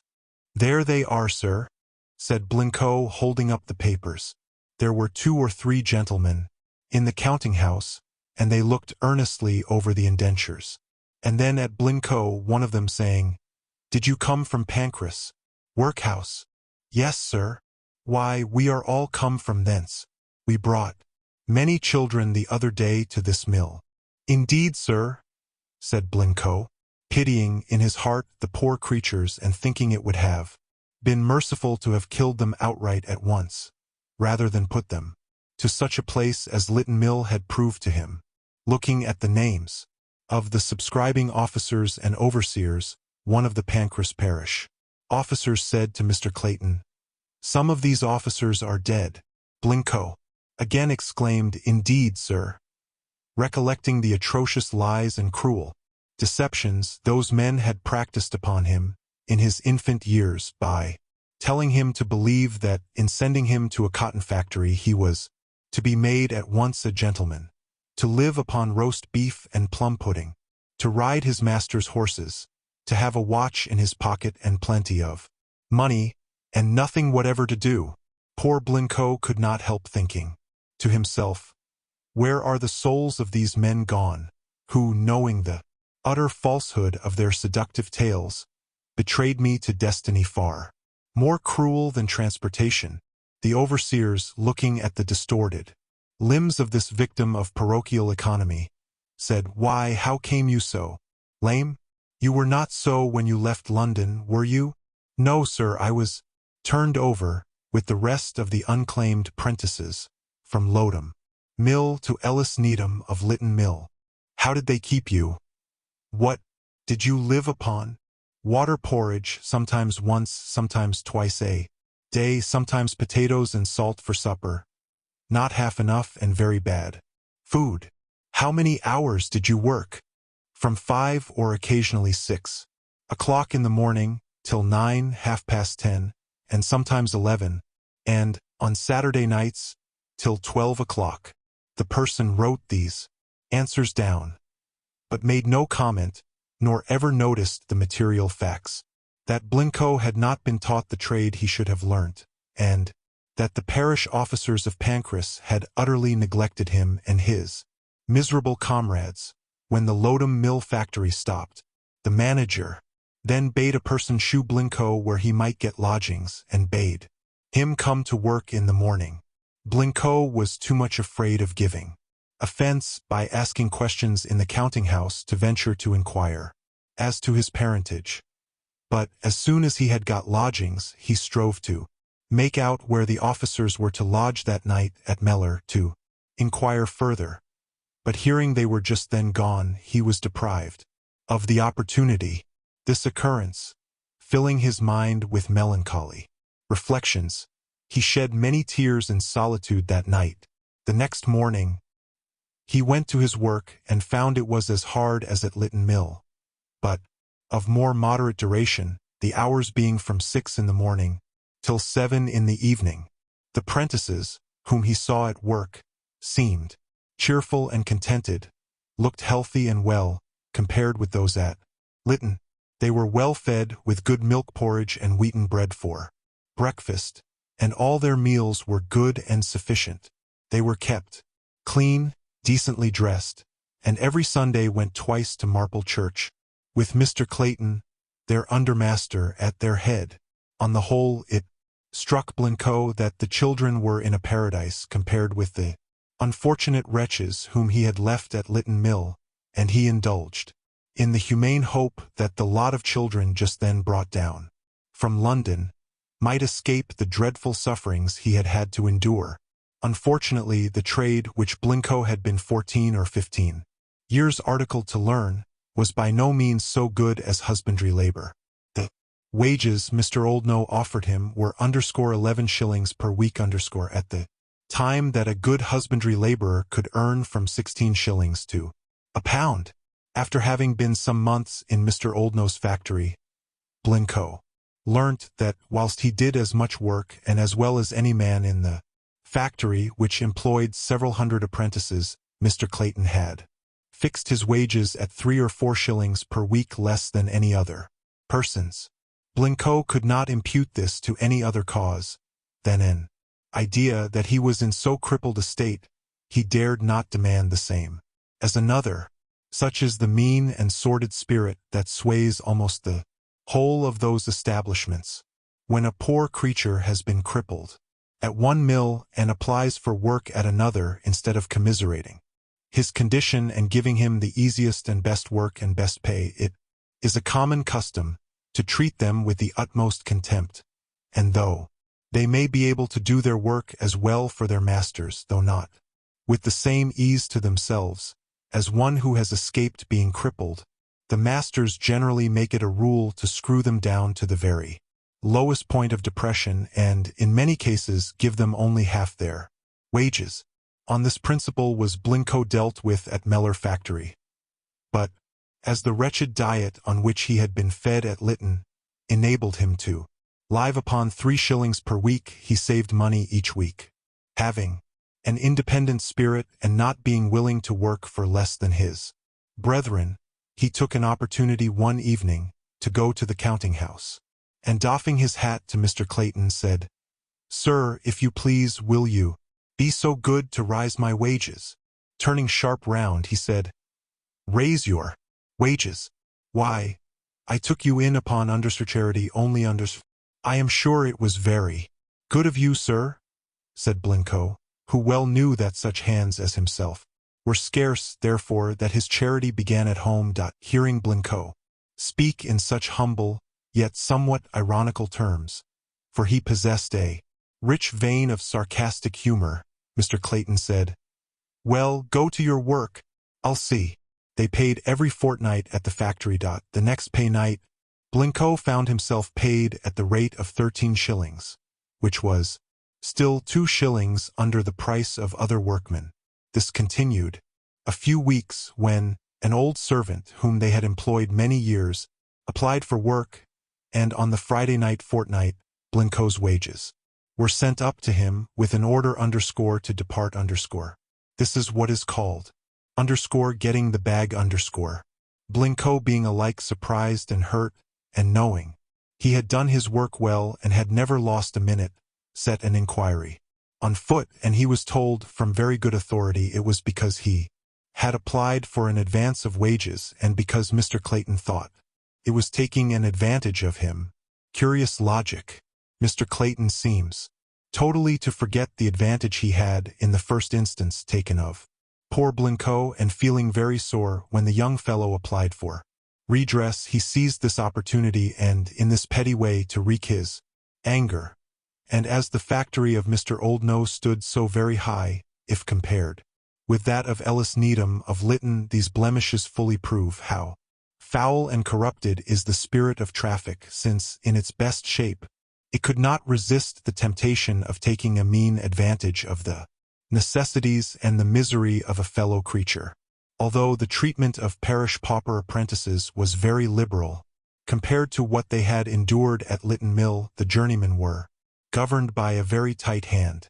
If they arrived only 2 or 3 minutes after the clock had struck, they were locked out, and those who were within were all locked in till dinner time, and not only were the outward doors below locked, but every room above, and there was a doorkeeper kept, whose duty it was, a few minutes before the respective hours of departure, to unlock the doors, by whom they were again locked as soon as the workpeople arrived. In every door there was a small aperture big enough to let a quart can through, so that the food brought by parents and relations could be handed to them within no one being permitted to go in or out, and, of course, the necessaries, 2 or 3 to each room, were withinside the room where the people worked. Such was the rigid order and severe discipline of one of the most lenient master cotton spinners. Mr. Oldknow caused a road to be made from the turnpike to his mill, which saved some length of way, and every stranger or person not absolutely working in the mill who used it had to pay a halfpenny, and, as the road led to new mills and Mellor, those Workpeople, in common with all others, had to pay a halfpenny. There was a toll house erected and also a toll bar, and the speculation, if not very neighborly, is said to have been very profitable.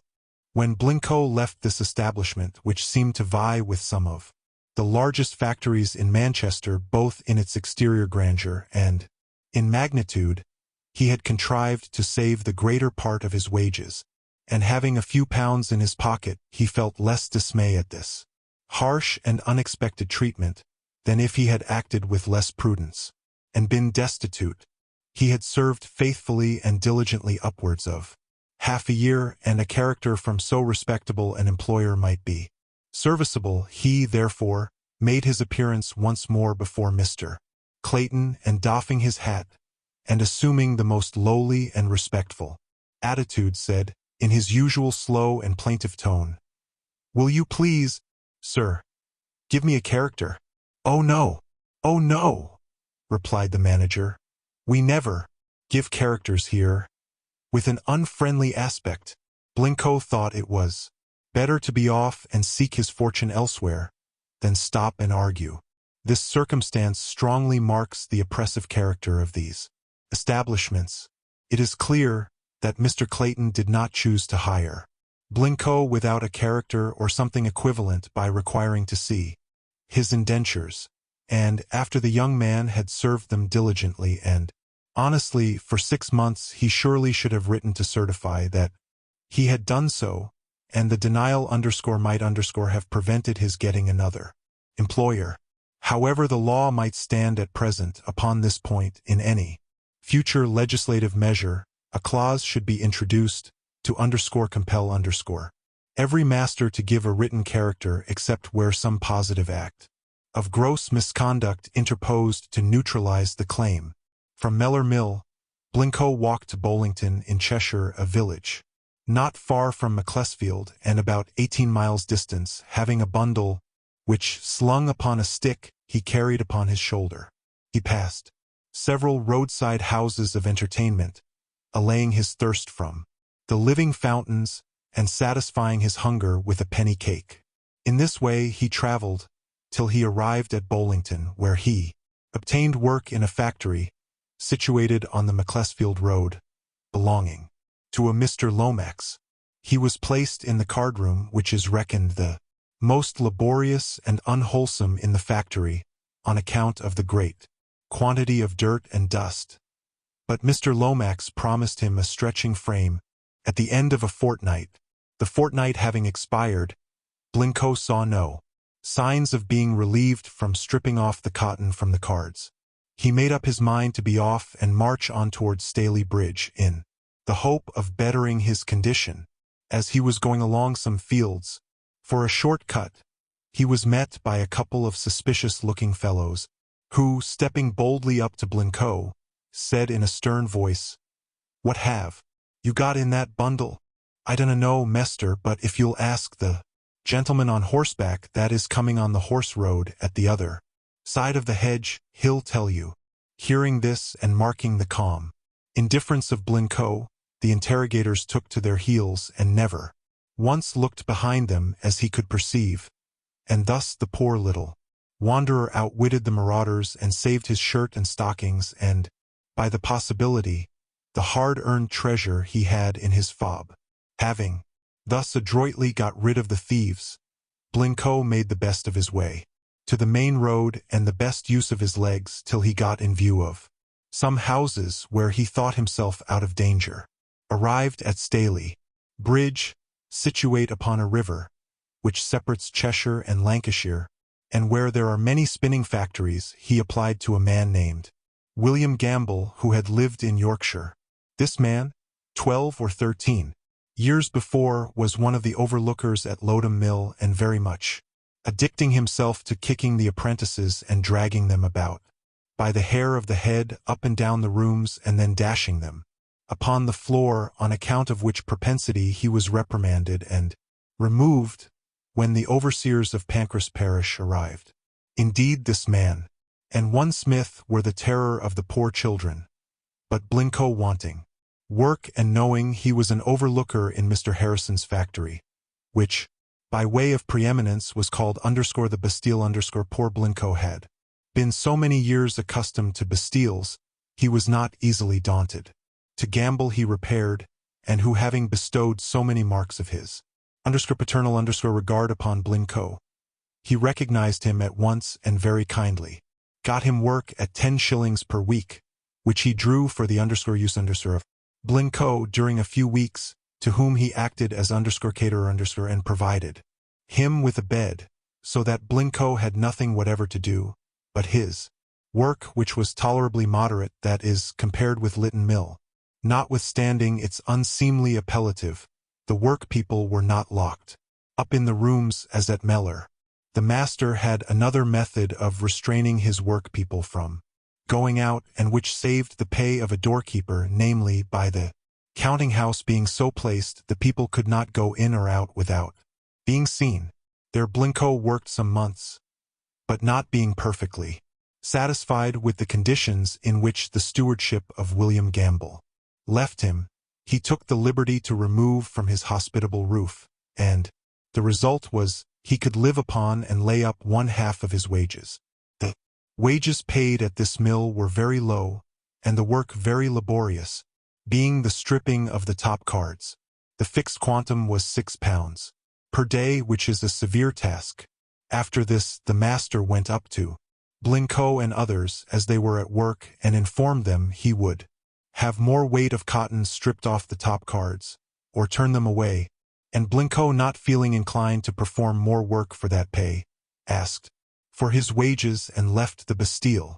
Hence, Blincoe went to Mr. Leach, the owner of another factory at Staley Bridge, by whom he was engaged at 9 shillings a week, but he found the cotton so foul and dirty, and the work so hard, he stayed not long. As the owner paid only once in 3 weeks, it required some privation before any wages could be got. After 3 days' toil, Blincoe went to his master and asked him to lend as much silver as his work came to, and, having obtained it, he took French leave, to the great offense of his employer. Blincoe still remained at Staley Bridge, though unemployed. He next obtained work at the mill of a Mr. Bailey, whose father had then recently had one of his arms torn off by the blower, and he died in a few hours from the dreadful effects of that accident. Here Blincoe stopped, stripping of cards for 11 shillings per week during several months, when, having saved a few pounds, he determined to try his fortune at Manchester, which celebrated town was only 7 or 8 miles distant. Of London, Blincoe retained only a faint recollection, and he thought Manchester the largest and the grandest place in all the world.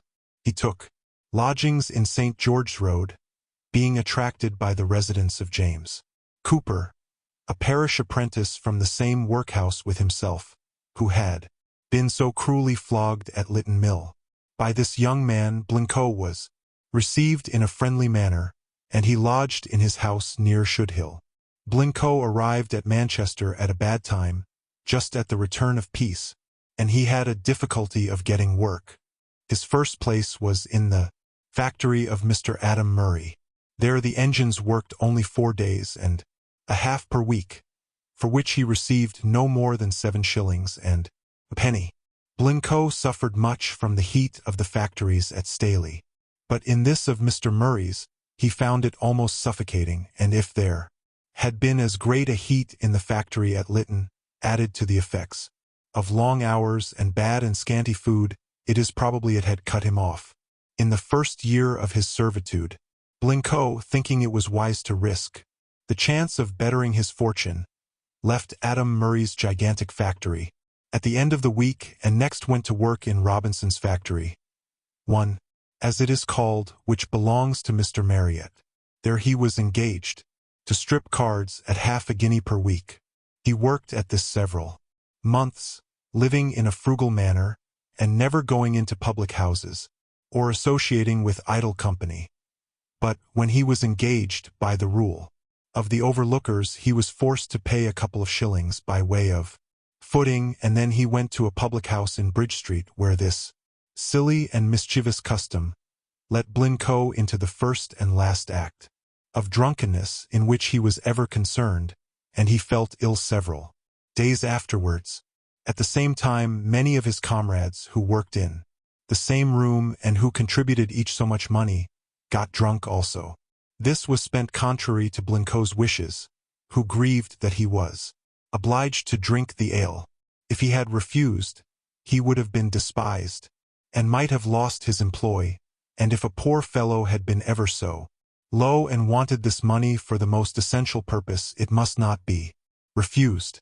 This is a pernicious custom, and should be abolished. Blincoe continued several months in this factory, living as it were alone in a crowd and mixing very little with his fellow workpeople. From thence, Blincoe went to a factory at Banktop called Young's Old Factory, now occupied by Mr. Ramsbottom, and there, after a time, he was engaged as stoker or engine man, doing the drudgery for the engineer. Here he continued 3 years, sleeping a great part of the time on a flat stone in the fire hole.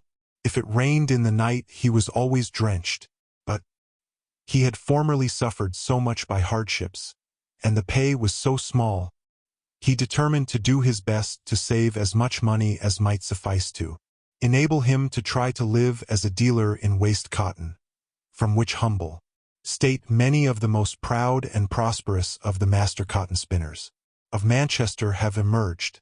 His employer, liking him, raised his wages to 13 shillings a week, and, whilst Blincoe was about as black as a chimney sweeper in full powder, the hope of future independence induced him to bear his sable hue, and his master behaved to him with more humanity than he had been accustomed to experience.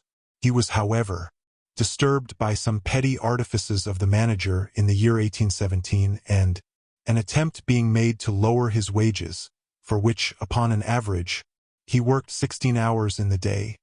Blincoe resolved to quit such hard, unremitting and unprofitable servitude, and from that period he commenced dealer and chapman. At the end of the first year he found his little capital reduced full 1/2, but on the other hand he gained in experience more than an equivalent to what he had lost in money, and, being pretty well initiated into the mysteries of trade and having acquired a competent knowledge of raw or waste cottons, he commenced his second year in much better style, and at the end of that year he had not only regained his lost capital but added £5 to it.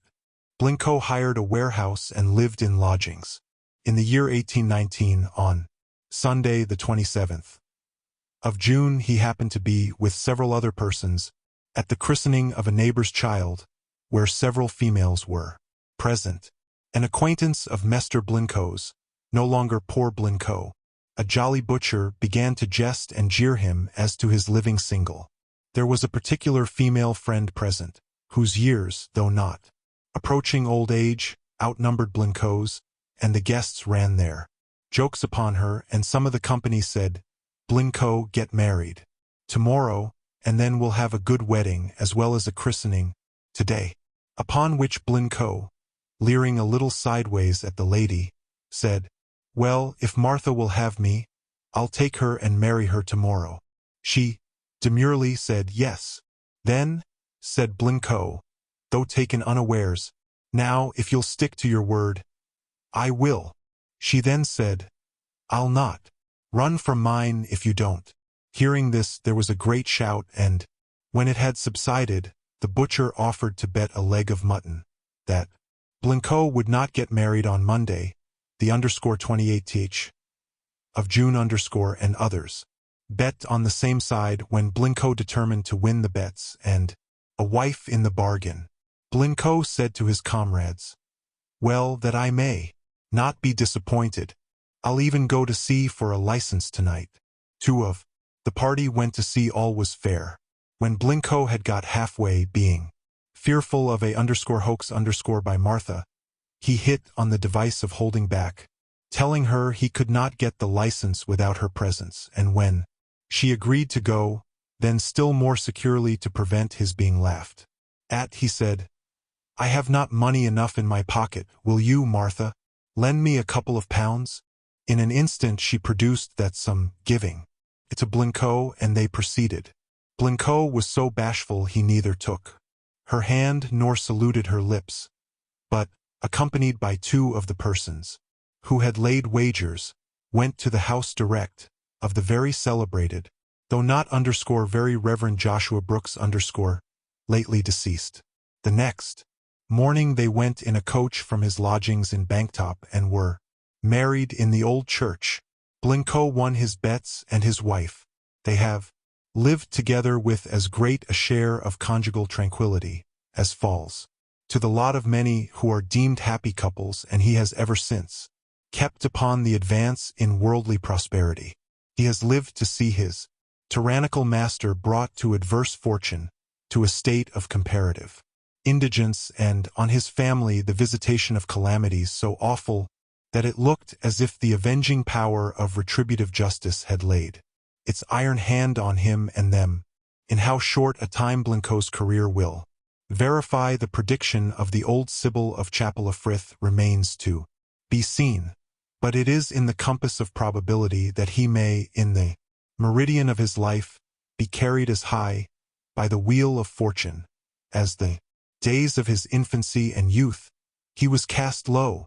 In the year 1824, Blincoe had accumulated in business that sum of money he thought would be sufficient to keep his family, with the exception of his cotton waste business, shortly after he gave up a shop which he had occupied for a few years at number 108 Banktop, Manchester, and took a house in Edge Place, Salford. Whilst living there, thought proper to place some of the money he had saved by industry to the purchasing of some machinery for spinning of cotton, and took part of a mill of one Mr. Ormrod, near St. Paul's Church, Tib Street. In this he was engaged 6 weeks, with the assistance of some mechanics, getting the machinery ready for work. The first day it was at work, an adjoining room of the building caught fire and burnt Blincoe's machinery to the ground, not being insured, nearly ruined him. Blincoe declares that he will have nothing to do with the spinning business again, what with the troubles endured when apprentice to it, and the heavy loss sustained by fire, is completely sick of the business altogether. Dear listener, we bring another tale to a close. A journey woven with words, imagination, and emotion here at the Voice Voyage, where stories flow like a river's current, guiding you to distant realms and unexplored depths. We're grateful you joined us. As always, we invite you to stay a little longer. Subscribe to our channel and uncover more stories waiting to be heard, each one a cascade of voices, ideas, and artistry. And remember, every great story begins with a single word. Perhaps the next one will begin with you. Until our voices meet again, may your days be filled with quiet moments, rich pages, and the gentle comfort of a well-told tale. This is the Voice Voyage, signing off.